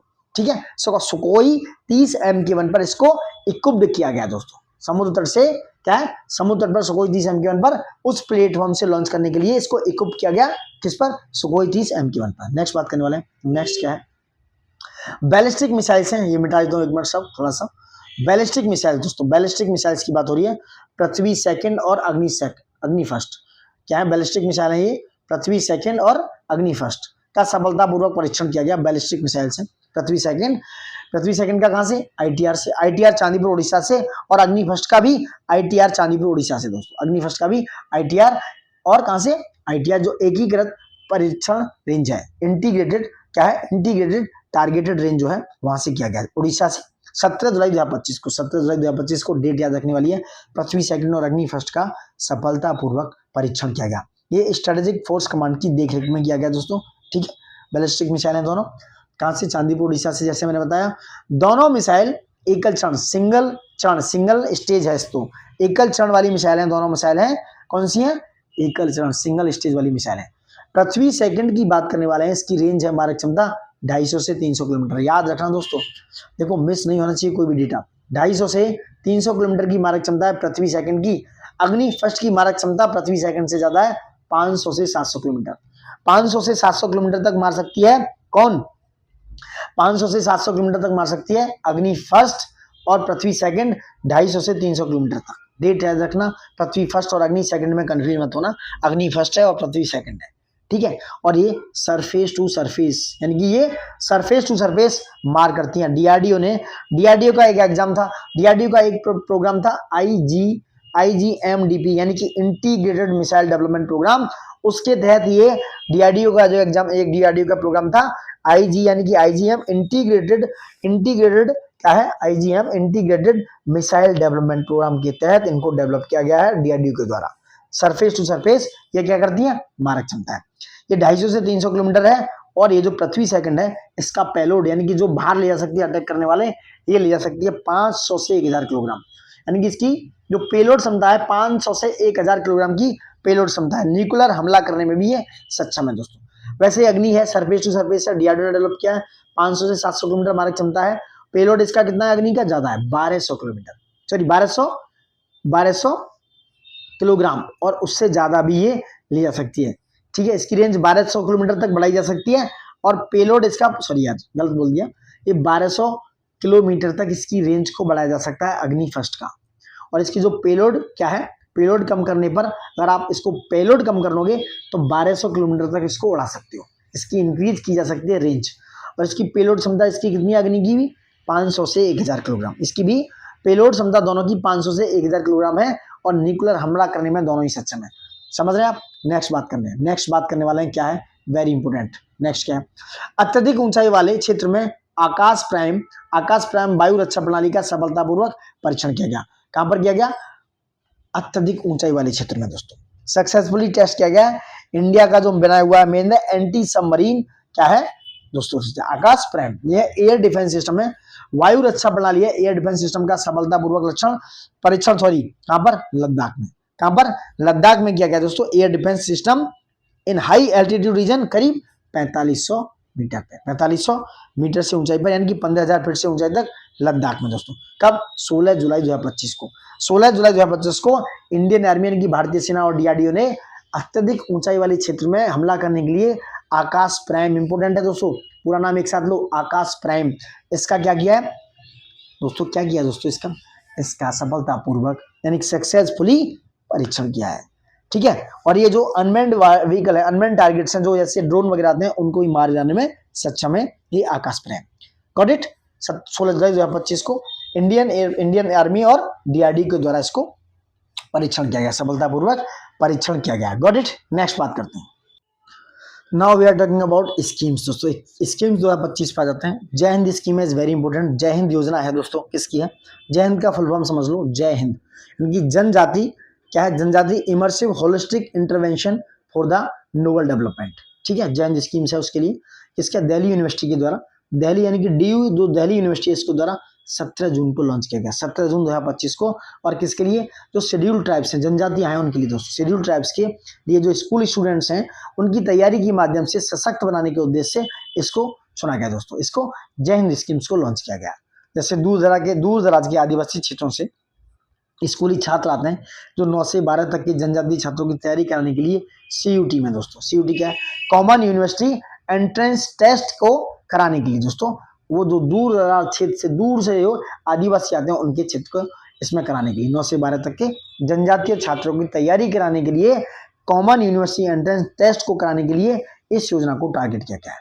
ठीक है, नेक्स्ट बात है जिसमें, हाँ एक और चीज, 25 जो मेधावी स्टूडेंट हैं, जैसे नागा जनजाति, तंगोखुल जो उखरुल जिले के हैं मणिपुर से, उनको लिया गया है, और 17 से 29 जून 2025 तक इनका क्या गया, डेवलपमेंट किया गया दोस्तों। ठीक है, समझ गए होंगे, दिल्ली यूनिवर्सिटी के हैं, आई होप सो। नेक्स्ट बात करते हैं। नेक्स्ट क्या है, 90 स्कीम की बात करने वाले हैं।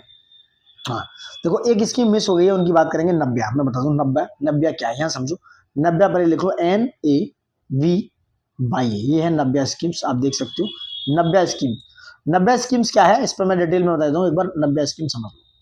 जो 90 स्कीम है, युवा किशोरियों के लिए व्यवसायिक प्रशिक्षण के जरिए उनकी जो आकांक्षाओं की पोषण पहले किसके द्वारा, ministry of women and child development ने इस स्कीम को कोलैब किया है, Ministry of skill development enterprises के साथ दोस्तों। ठीक है, कहां पर, सोनभद्र उत्तर प्रदेश में, सोनभद्र उत्तर प्रदेश में इस स्कीम को, 90 स्कीम को, जो युवा किशोरियां उनके व्यवसायिक एंटरप्रेन्योरशिप स्किल के लिए, प्रशिक्षण के लिए, ट्रेनिंग के लिए लागू किया, लॉन्च किया है। और यूनियन मिनिस्टर कौन सी, यहाँ पे स्टेट यूनियन मिनिस्टर थी सावित्री ठाकुर एंड जयंत चौधरी के द्वारा, जो 16 से 18 साल की किशोरियां हैं उनको मुख्य धारा में लाना दोस्तों, उनको मुख्य धारा में लाने का इनका उद्देश्य है, यानी कि nurturing aspiration through vocational training for young adolescent girls in this initiative.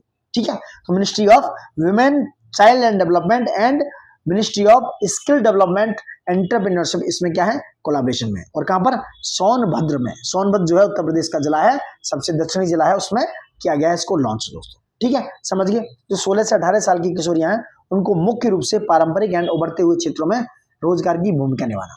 ठीक है। नव्या को 19 राज्यों और 27 पूर्वोत्तर और आकांक्षी जिलों में शुरू किया जा रहा है। कब? 19 राज्य और 27 पूर्वोत्तर और आकांक्षी जिलों में, जो एस्पिरेशन डिस्ट्रिक्ट है उनमें लॉन्च किया जा रहा है नव्या को दोस्तों। ठीक है, नर्चरिंग एस्पिरेशन, ठीक है, through vocational training for young adolescent girls initiative, इसका क्या है? फुल फॉर्म है नव्या का। Got it. नेक्स्ट दोस्तों एक और है स्कीम, इसका नाम है कोलाब। क्या नाम है? कोलाब इंजन अभियान। कोलाब इंजन अभियान लाया गया है, क्या है? किसके द्वारा? कोलाब इंजन अभियान को ministry of road transport and highway के द्वारा लॉन्च किया गया है। Ministry of road transport and highway, ministry of state Shri Ajay Tamta के द्वारा 8 जुलाई 2025 को लॉन्च किया गया, इलेक्ट्रिक मोबिलिटी एंड सस्टेनेबिलिटी को लागू करने के लिए दोस्तों। कोलाब इंजन को हरी झंडी मिल चुकी है और ये मिशन जो लाइफ है मोदी जी का उससे प्रेरित है। इसका एम्स है अवेयरनेस स्प्रेड करना, clean and sustainable traffic across the country, और youth led EV electric vehicle जो है रोड ट्रिप है दोस्तों ये। ठीक है, clean and sustainable clean and sustainable traffic awareness के बारे में कोलाब इंजन अभियान काम करने वाला है। Got it. कोलाब इंजन अभियान एक स्कीम है। नेक्स्ट बात करते हैं। नेक्स्ट क्या है? जलवायु अनुकूल गेहूं पहल शुरू की गई है। जलवायु के जो अनुकूल क्लाइमेट के जो एडोप्शन में है उसकी पहल शुरू हुई है। कहां पर हुई है ये देखते हैं। ये घाना और इंडिया का कोलैबोरेशन है। घाना और इंडिया का कोलैब है। कहां पर? भारत के अरिमा फॉर्म्स और CSIR CRI के सहयोग से दोस्तों। जो CSIR है और CRI है क्रॉप रिसर्च इंस्टीट्यूट, जो क्रॉप रिसर्च इंस्टीट्यूट है, और काउंसिल साइंटिफिक स्टडी और जो रिसर्च है, जो CSIR है council scientific study of industry research की बात हो रही है, उस पर ये सहयोग किया गया घाना का, जो बना रहा है क्लाइमेट रेजिलेंट व्हीट इनिशिएटिव है, जो 2 जुलाई 2025 को लॉन्च किया गया। ठीक है, जो स्टार्ट किया गया। घाना है अफ्रीकन कंट्री है। गेहूं का वार्षिक आयात $400 मिलियन है दोस्तों। $400 मिलियन है घाना में। तलाश पहल क्या है? तलाश ये मिनिस्ट्री ऑफ ट्राइबल अफेयर्स की एक पहल है। किसकी? मिनिस्ट्री ऑफ ट्राइबल अफेयर्स की। जो आदिवासी छात्र हैं उनकी शिक्षा और व्यक्तिगत विकास दोनों में सुधार करने के लिए, मिनिस्ट्री ऑफ ट्राइबल अफेयर्स की एक पहल है तलाश। एकलव्य आदर्श आवासीय विद्यालयों के लिए शुरू की गई है। कौन सी? एकलव्य जो आदर्श मॉडल रेजिडेंट स्कूल है उनको इम्प्रूव करने के लिए एजुकेशनल एंड पर्सनल डेवलपमेंट में ये ट्राइबल स्टूडेंट्स की, खासकर ट्राइबल स्टूडेंट्स के लिए ये शुरू की गई दोस्तों। किसने? तो NEST एंड यूनिसेफ के शुरू से। NEST इनकी नेशनल NESTS एंड यूनिसेफ के थ्रू दोस्तों। National tribal students education society, जिसने जुलाई 2025 को तलाश का दोस्तों, तलाश मतलब TALSH tribal aptitude life skills and self esteem hub बनाया गया है, जो उसके डेवलपमेंट को सपोर्ट करेंगे दोस्तों। ठीक है, नेक्स्ट करने वाले हैं क्या? प्रधानमंत्री, बहुत इंपोर्टेंट है ये, प्रधानमंत्री धन्य धान्य योजना दोस्तों। प्रधानमंत्री धन्य धान्य कृषि योजना की बात हो रही है। क्या है? किसके द्वारा? केंद्रीय मंत्रिमंडल के द्वारा, यूनियन कैबिनेट के द्वारा प्रधानमंत्री धन धान्य योजना को लॉन्च किया गया 16 जुलाई 2025 को। यूनियन कैबिनेट ने देश भर में कृषि उत्पादकता, उसकी प्रोडक्टिविटी को बढ़ाने और सतत कृषि पद्धतियों को अपनाने में वृद्धि करने के लिए मंजूरी दी है इसकी, प्रधानमंत्री धन्य धान्य कृषि योजना की दोस्तों। ठीक है, और ये बजट 2025-26 में लेकर आया गया। इसमें याद रखना 2025-26 में इस बजट में इस योजना को लेकर आया गया और 1.7 करोड़ किसानों को इससे फायदा मिलने वाला है, डायरेक्ट बेनिफिट होने वाला है, और देश के करीब 100 जिलों को ये योजना कवर करेगी दोस्तों। क्या करेगी? कवर करेगी।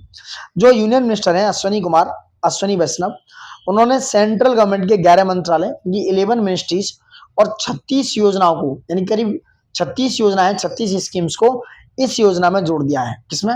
प्रधानमंत्री धन धान्य कृषि योजना में 11 जो मंत्रालय है, मिनिस्ट्री और 36 योजना को जोड़ दिया है। इसका पर्पज है कटाई के बाद नंबर 1 भंडारण की बेहतर सुविधा देना, यानी कि आपको स्टोरेज सुविधा अच्छी मिलेगी। नंबर 2 सिंचाई व्यवस्था सुधारना। नंबर 3 पैदावार जो होगी उसको इंक्रीमेंट करना। और 2025 से 26 से लेकर दोस्तों जो बजट में लागू किया गया है 6 साल के लिए प्रतिवर्ष, हर साल 6 साल के लिए प्रतिवर्ष 24,000 करोड़ रुपए होगा इसका परिव्यय, यानी जो एक्सपेंडिचर हो इसका, जो इसका परिव्यय एक्सपेंडिचर होगा 24,000 करोड़ रुपए प्रतिवर्ष होगा 2025-26 से लेकर 2031 तक, यानी कि 6 साल के लिए दोस्तों। ठीक है, ये है आपकी प्रधानमंत्री धन्य धान्य कृषि योजना। Got it. नेक्स्ट आगे बढ़ते हैं।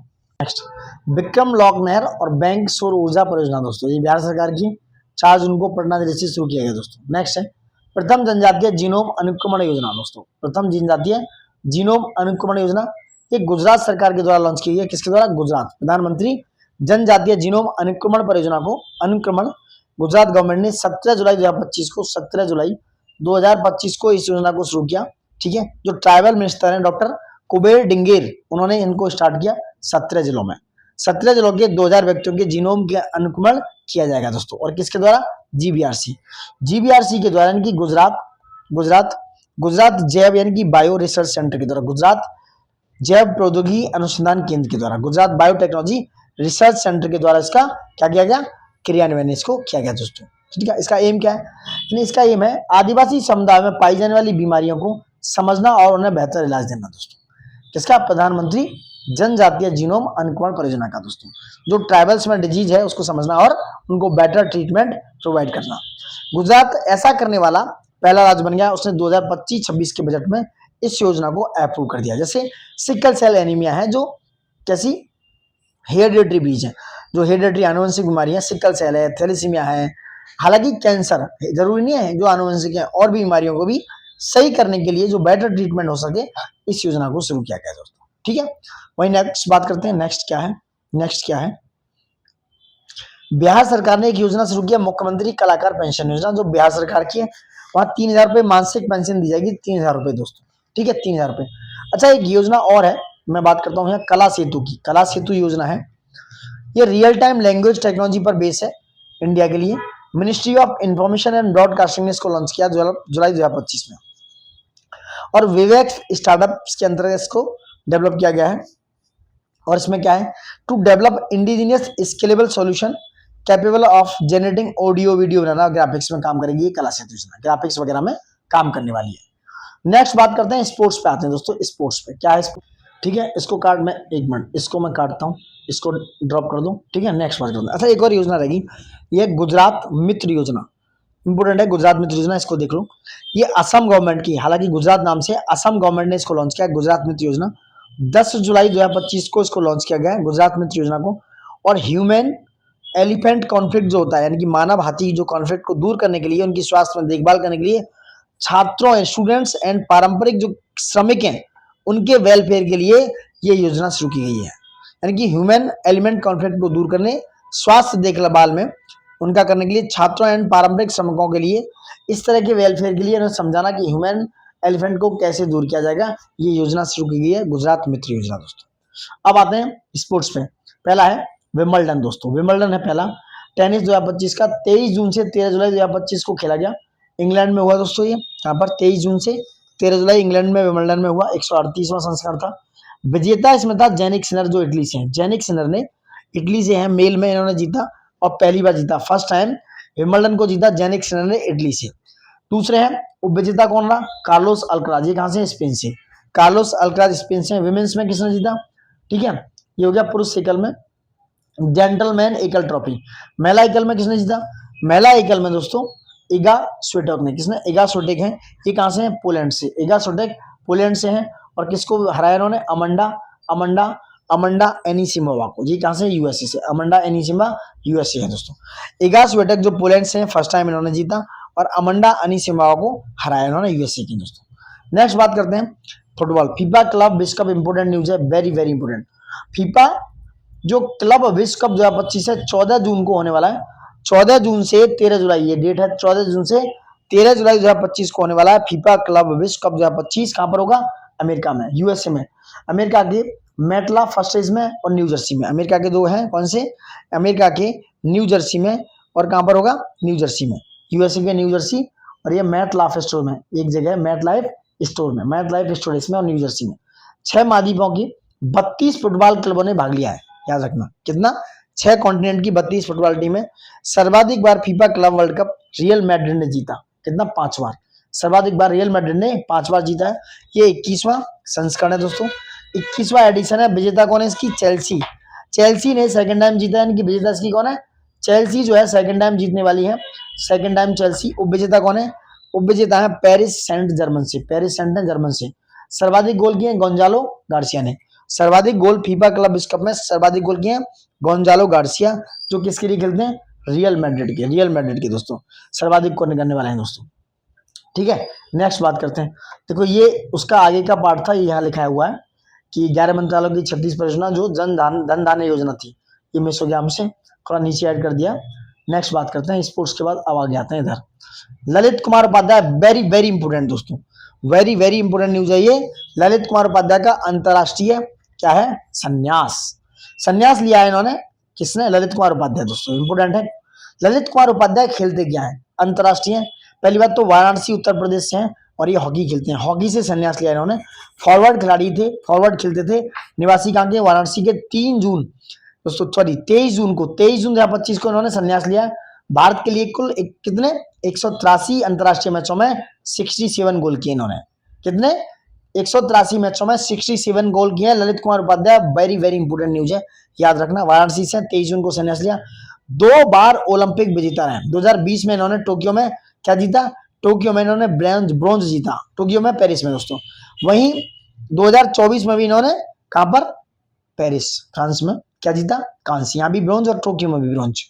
और 2014 में ललित कुमार ने, 2014 में इन्होंने हॉकी में पदार्पण किया, 2014 से इन्होंने हॉकी खेलना शुरू किया था दोस्तों। नेक्स्ट, पहला हॉकी इंडिया मास्टर्स कप कब हुआ, पहला हॉकी इंडिया मास्टर्स कप पुरुष और महिलाओं का कब हुआ और क्या हुआ, इसके बारे में बात करेंगे। 18 से 27 जून 2025 में तमिलनाडु चेन्नई में होने वाला है दोस्तों। कब, 18 से 27 जून 2025 में कहाँ होने वाला है, तमिलनाडु चेन्नई में। पुरुष वर्ग में कौन है, हॉकी तमिलनाडु ने पुरुष वर्ग में दोस्तों, हॉकी तमिलनाडु ने पुरुष वर्ग में क्या किया, हॉकी तमिलनाडु ने स्वर्ण पदक जीता, किसको हराकर, हॉकी महाराष्ट्र को। हॉकी तमिलनाडु ने हॉकी महाराष्ट्र को हराकर स्वर्ण पदक जीता और हॉकी महाराष्ट्र के बाद रजत पदक रह गया। वहीं महिला वर्ग में हॉकी उड़ीसा ने हॉकी पंजाब को हरा दिया और स्वर्ण अपने नाम किया हॉकी उड़ीसा ने। वहीं हॉकी हरियाणा को कांस्य पदक मिला दोस्तों, ठीक है, हॉकी हरियाणा को कांस्य पदक मिला दोस्तों। नेक्स्ट बात करते हैं फिडे विश्व कप 2025 जो शतरंज का इंपोर्टेंट, यहाँ से क्वेश्चन आया हुआ है। जो फिडे विश्व कप है शतरंज का 2025 का है, शतरंज विश्व कप 2025 का होने वाला, इंपोर्टेंट है ये न्यूज। 2025 कहाँ, भारत में, और कब होगा ये डेट याद रखना, 30 अक्टूबर से 27 नवंबर के बीच में, 30 अक्टूबर से 27 नवंबर के बीच में फिडे विश्व कप 2025 शतरंज का खेल भारत में होने वाला है। और 21 जुलाई 2025 को ऐसा बोला गया, ऐसा क्या गया, अनाउंसमेंट किया गया। नेक्स्ट है विश्व पैरा एथलेटिक्स चैंपियनशिप 2025 की बात हो रही है। जो पैरा एथलेटिक्स चैंपियनशिप है 2025 की, उसके लोगो और शुभंकर का अनावरण किया गया, अनवेल किया गया, कहां पर, दिल्ली में दोस्तों। दिल्ली की सीएम है रेखा गुप्ता जी और भारतीय पैरालंपिक समिति ने क्या किया, 20 जून को इसका अनवेल किया, अनावरण किया। और ये 12वां संस्करण था। 26 सितंबर से 5 अक्टूबर तक जवाहरलाल नेहरू स्टेडियम में, ये नई दिल्ली में इसका 12वां संस्करण 26 सितंबर से 5 अक्टूबर तक खेला जाएगा, विश्व पैरा एथलेटिक्स चैंपियनशिप दोस्तों, ठीक है। यहाँ पर 186 पदक स्पर्धाएं होंगी। शुभंकर है इसका विराज, विराज क्या है, एक युवा हाथी है जिसके हाथ में क्या होगा, कृत्रिम ब्लेड है। क्या है विराज, विराज एक युवा हाथी है, पूछ सकते हैं, इसका शुभंकर है विराज, एक युवा हाथी, इसके हाथ में कृत्रिम ब्लेड है। नेक्स्ट बात करते हैं अस्मिता लीग की बात करते हैं। नेक्स्ट अस्मिता लीग क्या है, नेक्स्ट अस्मिता लीग पे आ जाओ। अस्मिता जो लीग है दोस्तों वो क्या है, अस्मिता लीग 2025 8 से 9 जुलाई को यूपी के, इंपोर्टेंट है दोस्तों, इंपोर्टेंट न्यूज है। अस्मिता लीग 2025 में बात हो रही है यूपी के, कलर चेंज कर रहा हूं, 8 से 9 जुलाई 2025 को यूपी के मोदीनगर गाजियाबाद में, यूपी के मोदीनगर गाजियाबाद में ये खेला जाएगा अस्मिता लीग। इसमें 42 लड़कियों ने 8 विभिन्न कैटेगरी में भाग लिया। इसका आयोजन वेट लिफ्टिंग लीग के ओपन कैटेगरी में हुआ है, किसमें, वेट लिफ्टिंग लीग के ओपन कैटेगरी से हुआ है। नेक्स्ट है दोस्तों खेलो इंडिया वाटर स्पोर्ट्स का आयोजन कब हुआ। खेलो इंडिया वाटर स्पोर्ट्स का आयोजन 21 से 23 अगस्त 2025 को श्रीनगर के डल झील में, इंपोर्टेंट है, कहां पर हुआ, खेलो इंडिया वाटर स्पोर्ट्स का आयोजन 21 से 23 अगस्त 2025 को होगा श्रीनगर के डल झील में, जिसमें 5 खेल शामिल होंगे। नंबर 1 कैकिंग होगा या कैनोइंग बोलते हैं इसे, नंबर 1 कैकिंग या कैनोइंग, दूसरा वाटर स्कीइंग, तीसरा स्काइंग रेस, चौथा ड्रैगन बोट और नंबर 5 रोइंग। ये 5 खेल खेले जाएंगे 21 से 23 अगस्त श्रीनगर के डल झील में। कैकिंग या कैनोइंग, वाटर स्कीइंग होगा, शिकाराइज, ठीक है, और ड्रैगन बोट और शोइंग होने वाला है दोस्तों। नेक्स्ट बात करते हैं, नेक्स्ट क्या है, नेक्स्ट इज इंपोर्टेंट, कुछ और समिट है जो इंटरनेशनल समिट की बात करेंगे। उससे पहले निशानेबाजी का विश्व कप देख लो 2027 का, कहाँ कैसे होने वाला है, ठीक है। निशानेबाजी विश्व कप की बात करें दोस्तों, ये क्या है, 2027वां जूनियर विश्व चैंपियनशिप 2028 की मेजबानी भारत करने वाला है। निशानेबाजी जो विश्व कप है 2027 का और जूनियर विश्व कप 2028 की मेजबानी भारत करेगा। जूनियर विश्व कप का आयोजन सितंबर 2025 में होने वाला है, ठीक है, ये देखना न्यूज में आ गया। नेक्स्ट तंबाकू नियंत्रण पर विश्व सम्मेलन कहाँ हुआ, ये डबलिन में हुआ। तंबाकू नियंत्रण पर विश्व सम्मेलन डबलिन आयरलैंड में हुआ 23 से 25 जून के बीच में। भारत की तरफ से स्वास्थ्य एवं परिवार कल्याण मंत्रालय को ब्लूमबर्ग फिलैंथ्रोपीज पुरस्कार से सम्मानित किया गया। तो ब्लूमबर्ग फिलैंथ्रोपीज पुरस्कार से किसे सम्मानित किया गया? भारत के स्वास्थ्य एवं परिवार कल्याण मंत्रालय को। पहले रूसी कौन है जो भारतीय युवा फोरम में भाग लिया? नई दिल्ली में। प्रथम रूसी यानी कि पहली रूसी भारतीय युवा फोरम कहाँ हुई? पहली रूसी भारतीय युवा फोरम हुई नई दिल्ली में 17 से 18 जून 2025 के मध्य में। 17 से 18 जून 2025 के मध्य में हुई दोस्तों। ठीक है, कहां पर? 100वीं वर्षगांठ थी। 100वीं वर्षगांठ के अवसर पर यह सम्मेलन शुरू किया गया। पहला रूसी भारतीय युवा फोरम नई दिल्ली में 17 से 18 जून। पहला आसियान भारत क्रूज वार्ता कहां पर हुई? चेन्नई में, तमिलनाडु में 30 जून को। चेन्नई बंदरगाह और एमबी एम्प्रेस जो है कार्डिया क्रूज जो जहाज है उसमें वार्ता का उद्घाटन हुआ चेन्नई तमिलनाडु में। नेक्स्ट है अटल भूजल योजना की 8वीं राष्ट्रीय स्तर की संचालन समिति की बैठक हुई। अटल भूजल योजना है उसकी 8वीं राष्ट्रीय स्तर की संचालन समिति की बैठक हुई नई दिल्ली में। 25 दिसंबर 2019 को लागू हुआ था ये अटल भूजल योजना। 7 राज्यों को इसमें इंक्लूड किया गया है। कौन कौन से हैं देख लो। गुजरात हो गया, हरियाणा, कर्नाटक, मध्य प्रदेश, महाराष्ट्र, राजस्थान। उत्तर प्रदेश के 80 जिलों के 8,562 ग्राम पंचायत भी कार्यरत है, जिसमें यूपी के 80 जिलों के, यार यूपी में तो 75 जिले हैं यानी कि ये बात यूपी की नहीं है, गड़बड़ हो गया है। कर्नाटक, गुजरात, हरियाणा, मध्य प्रदेश, महाराष्ट्र, राजस्थान और यूपी के मिलाकर इन सब में से 80 जिलों में और 80 जिलों की 8,562 ग्राम पंचायतों में ये राष्ट्र स्तर का संचालन समिति का अटल भूजल योजना का शुभारंभ किया गया। नेक्स्ट है 10वीं क्वाड फॉरेन मिनिस्टर मीटिंग हुई है दोस्तों। 10वीं क्या हुई है? क्वाड के मंत्रियों की, जो विदेशी मंत्री हैं उनकी मीटिंग हुई है 10वीं। 10th है क्वाड, याद रखना। वॉशिंगटन डीसी में यूएसए में 1 जुलाई 2025 को हुई। अमेरिका, ऑस्ट्रेलिया, भारत, जापान ने इसमें भाग लिया। बैठक में क्वाड जो है क्रिटिकल मिनरल्स इनिशिएटिव का शुभारंभ हुआ। बैठक में क्या हुआ? क्वाड क्रिटिकल मिनरल्स इनिशिएटिव का शुभारंभ हुआ। किसमें? क्वाड की फॉरेन मिनिस्टर मीटिंग थी 10th वाली, उसमें दोस्तों। ठीक है, नेक्स्ट है दोस्तों 17वीं, याद रखना, नंबर याद रखना, बहुत इंपोर्टेंट है नंबर। 17वीं ब्रिक्स शिखर सम्मेलन 2025 का हुई। 17वां ब्रिक्स शिखर सम्मेलन है। ब्रिक्स में इस समय 11 कंट्री हैं। 2025 में कितने 6 कंट्री जोड़े गए। तो 17वां ब्रिक्स सम्मेलन हुआ रियो डो जेनेरियो में, कहां पर? ब्राजील में, और ये 6 से 7 जुलाई के बीच में हुई। पीएम मोदी साहब ने इसमें भाग लिया। भारत वर्ष 2026 में ब्रिक्स की अध्यक्षता करेगा। 18वें ब्रिक्स की, ये इंपोर्टेंट न्यूज है कि भारत 18वें ब्रिक्स सम्मेलन की अध्यक्षता 2026 में करने वाला है। नेक्स्ट बात करते हैं न्यू डेवलपमेंट बैंक के 2 नए मेंबर जुड़े हैं। कौन कौन से? कोलंबिया और उज्बेकिस्तान। तो ये 17वें ब्रिक्स सम्मेलन में जो रियो डो जेनेरियो ब्राजील में हुई, इसमें कोलंबिया और उज्बेकिस्तान जो है नेशनल डेवलपमेंट बैंक के 2 नए मेंबर बने हैं। ब्रिक्स मेंबर हो गए इस समय कितने? ब्राजील, इंडिया, रशिया, चाइना और साउथ अफ्रीका को जोड़ा गया 2009-10 में शायद, if I am not wrong, 10-11 में। उसके बाद इजिप्ट आ गया, इसमें इथियोपिया है, ईरान, यूएई आ गया और इंडोनेशिया दोस्तों। अर्जेंटीना ने अभी सहमति नहीं जताई है। ब्रिक्स के पार्टनर कंट्री कौन से हैं? अल्जीरिया है, Belarus, Bolivia, Cuba, Kazakhstan, Malaysia, Nigeria, Thailand, Turkey, Uganda, Uzbekistan और वियतनाम है दोस्तों। ठीक है, नेक्स्ट बात करते हैं एससीओ के रक्षा मंत्रियों की 22वीं बैठक कहाँ हुई? किंगदाओ में। चीन के किंगदाओ में एससीओ के रक्षा मंत्रियों की, डिफेंस मिनिस्टर की मीटिंग हुई। 22वीं बैठक थी ये किंगदाओ में, चीन में। 25 से 26 जून के बीच में हुई। राजनाथ सिंह ने इसमें भाग लिया। 2026 में एससीओ की बैठक कहाँ होगी? किर्गिस्तान में। अभी 2025 में हुई है किंगदाओ चीन में, 2026 में कहाँ होगी? किर्गिस्तान में दोस्तों। एससीओ के सदस्य हैं भारत, चीन, रूस, Pakistan, Kazakhstan, Kyrgyzstan, Tajikistan, Uzbekistan और ईरान और बेलारूस और ईरान इसके नए मेंबर है। ईरान शायद 2020 या 10 में, पता नहीं, 2022 में, आई एम नॉट रॉन्ग, और बेलारूस फिलहाल इसमें एससीओ का नया मेंबर बन गया है। तो कितने मेंबर हो गए इसमें? 5, 6, 7, 8, 9, 10 मेंबर हो गए एससीओ में। नेक्स्ट है एससीओ के विदेश मंत्रियों की बैठक कहां पर हुई? ये थे रक्षा मंत्री, याद रखना। विदेश मंत्रियों की, फॉरेन मिनिस्टर्स की बैठक हुई। एससीओ के विदेश मंत्रियों की बैठक हुई तियानजिन में, चीन में, 15 जुलाई 2025 को दोस्तों। कहां पर? तियानजिन में। और रक्षा मंत्रियों की हुई किंगदाओ में। तो विदेश मंत्रियों की बैठक हुई कहां पर? एससीओ के तियानजिन में, चीन में, 15 जुलाई 2025 को। इसमें जयशंकर साहब जो है भारतीय विदेश मंत्री, उन्होंने भाग लिया। 22 अप्रैल को जम्मू एंड कश्मीर पहलगाम हमले को लेकर कहा गया कि यह हमला जानबूझकर घाटी की पर्यटन आधारित अर्थव्यवस्था को कमजोर करने और धार्मिक तनाव फैलाने के लिए किया गया है। ऐसी बात इस मीटिंग में की गई विदेश मंत्री के द्वारा। नेक्स्ट है युवा आध्यात्मिक शिखर सम्मेलन कहाँ हुआ? वाराणसी, उत्तर प्रदेश में। युवा आध्यात्मिक शिखर सम्मेलन 19 से 20 जुलाई में हुआ। मनसुख मांडविया ने इसका उद्घाटन किया।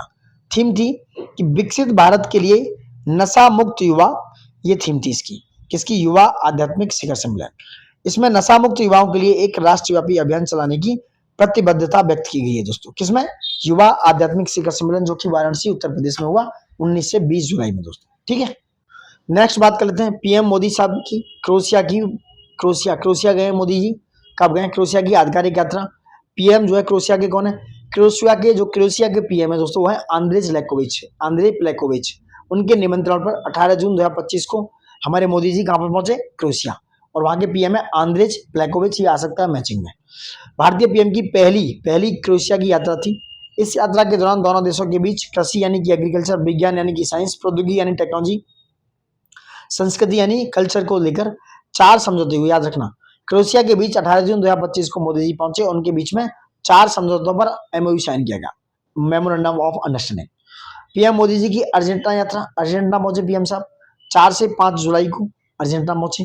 और ये कहाँ गए थे? क्रोएशिया। 18 जून में, जुलाई में कहाँ पहुंच गए? अर्जेंटीना। 57 वर्षों के 57 वर्षों में किसी भारतीय पीएम की अर्जेंटीना की पहली राजकीय यात्रा थी। किसकी? अर्जेंटीना की। ठीक है, पीएम मोदी की नामीबिया यात्रा। नामीबिया पहुंचे 9 जुलाई को। 3 दशकों में भारतीय पीएम की अफ्रीकी देश की पहली यात्रा थी नामीबिया में दोस्तों। ठीक है, नामीबिया की 3 दशकों में, उनकी 30 सालों में पहली यात्रा थी। सर्वोच्च नागरिक पुरस्कार मिला, जिसका नाम था Order of the Most Ancient बेलिविया मिराबिलिस, से सम्मानित किया गया मोदी जी को। तो कहाँ का? ये है आपका नामीबिया का सर्वोच्च सम्मान है, सर्वोच्च नागरिक पुरस्कार है order of the Most ancient Bolivia mirabilis से सम्मानित किया गया मोदी जी को, जो कहाँ का है? नामीबिया का। अब आते हैं मेला एवं उत्सव, वेरी इंपोर्टेंट, मेला एंड उत्सव पे इंपोर्टेंट है दोस्तों। लद्दाख का पहला एस्ट्रो टूरिज्म फेस्टिवल कहाँ हुआ? लद्दाख का पहला एस्ट्रो टूरिज्म, ये क्या हुआ? लेह और लद्दाख में हुआ 27 से 28 जून में। Dates very very important, much important. तो लेह लद्दाख में 27 से 28 जून में एस्ट्रो टूरिज्म फेस्टिवल हुआ लद्दाख का। भारतीय खगोल भौतिकी संस्थान, जो क्या है इंडियन एस्ट्रोफिजिक्स एस्ट्रोनॉमी है, ये बेंगलोर में, उसके सहयोग से हुआ। भारतीय खगोल भौतिकी संस्थान के सहयोग से।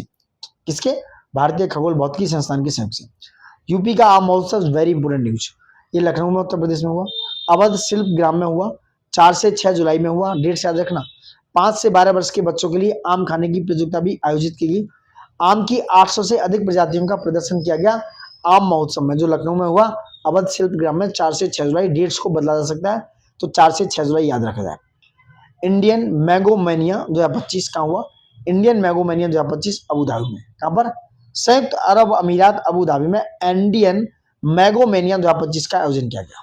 इंपोर्टेंट न्यूज है, रैंक्स एंड रिपोर्ट्स हैं जुलाई की। हेनले पासपोर्ट की बात हो रही है, देखो बहुत बेहतरीन करंट बनाने की कोशिश की। हेनले पासपोर्ट सूचकांक 2025 दूसरा तिमाही है, दूसरी तिमाही में सिंगापुर पहली रैंक पर है, जापान दूसरे पर है। नंबर 1 सिंगापुर, नंबर 2 जापान, और जापान के साथ है दक्षिण कोरिया। नंबर 3 है आपका डेनमार्क, फिनलैंड, फ्रांस, जर्मनी। यहाँ लिख देता हूँ डेनमार्क, फिनलैंड, फ्रांस, जर्मनी, ये नंबर 3 पे है चारों। और जापान के साथ दक्षिण कोरिया खड़ा हुआ है। ठीक है, सिंगापुर में। Ireland, Italy, Spain 189। भारत की रैंक है 85। भारत की रैंक क्या है? 85 दोस्तों। दूसरी तिमाही में सिंगापुर को फर्स्ट रैंक मिला। ठीक है, सिंगापुर को फर्स्ट रैंक। ये इसके स्कोर्स हैं सबकी। 193 स्कोर है सिंगापुर का, जापान का, दक्षिण कोरिया का 190, Denmark, Finland, France, Germany, Ireland और इटली और स्पेन। याद रखना ये कितने? डेनमार्क है, Finland, France, Germany, Ireland, Italy, Spain, इनका जो रैंक है वो नंबर है, स्कोर है 189। इंडिया की रैंक है भारत की 85 हेनले पासपोर्ट इंडेक्स में। नेक्स्ट है ह्यूरन की ग्लोबल यूनिकॉर्न इंडेक्स 2025 की रैंक हुई है। किसकी? ह्यूरन की दोस्तों। ह्यूरन रिसर्च इंस्टीट्यूट के द्वारा जारी की जा सकती है। किसके द्वारा? Hurun global unicorn index 2025 Hurun research institute के द्वारा जारी की जाती है। अमेरिका को पहली रैंक, दूसरी चीन और तीसरे भारत, याद रखना। ह्यूरन रिसर्च में कौन है? अमेरिका 758 के साथ नंबर 1 पे, 343 का चीन 2 पे और 64 के साथ भारत। यूनिकॉर्न याद रखना, यूनिकॉर्न की लिस्ट है ह्यूरन रिसर्च की। अमेरिका में 758 यूनिकॉर्न है, चाइना में 343 और इंडिया में 64 यूनिकॉर्न है अब तक। नेक्स्ट, ये सबसे इंपोर्टेंट है, वैश्विक शांति सूचकांक की बात हो रही है। वैश्विक शांति सूचकांक को institute for economic and peace के द्वारा जारी किया गया। भारत का रैंक है 115 2025 में, याद रखना। भारत का रैंक 115 2025 में और 2024 में 116वां। एक रैंक का सुधार कह सकते हो। अंतिम देश है इसमें रूस। वैश्विक शांति सूचकांक में रशिया को 163 रैंक पर रखा गया, इसलिए ये और इंपोर्टेंट हो गया है। भारत की 2025 की रैंक 115 और 2024 की 116 है, और इकोनॉमिक तो institute for economic and peace के द्वारा जारी किया गया। नेक्स्ट है दक्षिण भारतीय राज्यों में HIV चिंताजनक रिपोर्ट क्यों? तो भारतीय आयुर्विज्ञान अनुसंधान परिषद है और नेशनल इंस्टीट्यूट ऑफ एपिडेमियोलॉजी है, उसके द्वारा जारी किया गया है दक्षिण भारतीय राज्यों में HIV का चिंताजनक। 2023 में भारत में 25.44 लाख लोग HIV से पीड़ित हैं। याद रखना डेटा, 2023 में भारत में 25.44 लोग HIV से पीड़ित हैं। 5 राज्यों में सबसे ज्यादा है, जिसमें लगभग 6.35 लाख लोग दक्षिण भारत से हैं। साउथ इंडिया से सबसे ज्यादा लोग हैं जो इस बीमारी से प्रताड़ित हैं। क्यों है? लगभग 6.35 लाख जो HIV के साथ जीवित हैं साउथ से, दक्षिण भारत से दोस्तों। जिसमें नंबर 1 पे याद रखना कर्नाटका। ये बहुत ज्यादा कॉन्सिक्वेंसेस वाली बात है, बहुत ज्यादा ये प्रॉब्लम वाली बात है। ऐसा क्यों हो रहा है? कर्नाटक नंबर 1 पे है 2.80 लाख के साथ, तमिलनाडु नंबर 2 पे है 1.69 लाख के साथ, नंबर 3 पे है तेलंगाना 1.5 लाख के साथ, 1.58 लाख के साथ। जो HIV के मरीजों की 24% संख्या को ये खुद ही इंगित करते हैं। कर्नाटक, तमिलनाडु और तेलंगाना तीनों, इन तीनों राज्यों में ही 24% पाए जाते हैं लोग। नेक्स्ट है भारत का मछली उत्पादन में वृद्धि। राष्ट्रीय मत्स्य कृषक दिवस, ये इंपोर्टेंट है, मैंने बताया भी था 10 जुलाई को मनाया जाता है, 10 जुलाई को मनाया जाता है, ठीक है। भुवनेश्वर में मनाया गया उड़ीसा में राष्ट्रीय मत्स्य कृषक दिवस। 2023-24 में बात करें तो 95.79 लाख टन से दोगुना हो गया है। जो 2023-24 में मछली उत्पादन दोस्तों 95.79 लाख टन था, जो 2024-25 में 195 लाख टन हो गया है। समझ रहे हैं? ये ऐसे पूछा जाएगा कि भैया राष्ट्रीय मत्स्य कृषक दिवस 10 जुलाई या 10 जून को मनाया था, तो 10 जून कंफ्यूज कर जाएगा। 10 जुलाई को भुवनेश्वर में मनाया गया उड़ीसा में, बात सही है। ये पूछेगा कि 2023-13-14 के स्तर से ये दोगुना हो चुका है कि 3 गुना, तो दोगुना हो चुका है 2024-25 में। भारत विश्व का तीसरा मछली उत्पादक राज्य है, सबसे बड़ा, तीसरे नंबर पे आ गया भारत। दूसरा सबसे बड़ा एक्वाकल्चर यानी कि इनलैंड फिशरीज का दूसरा उत्पादक देश बन गया है इंडिया दोस्तों।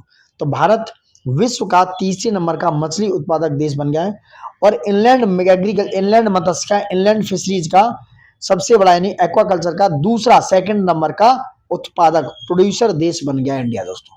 आई होप आप समझ पा रहे हैं। तो दोस्तों आपका जुलाई का सारा करंट हमने कवर कर लिया, जुलाई 2025 का।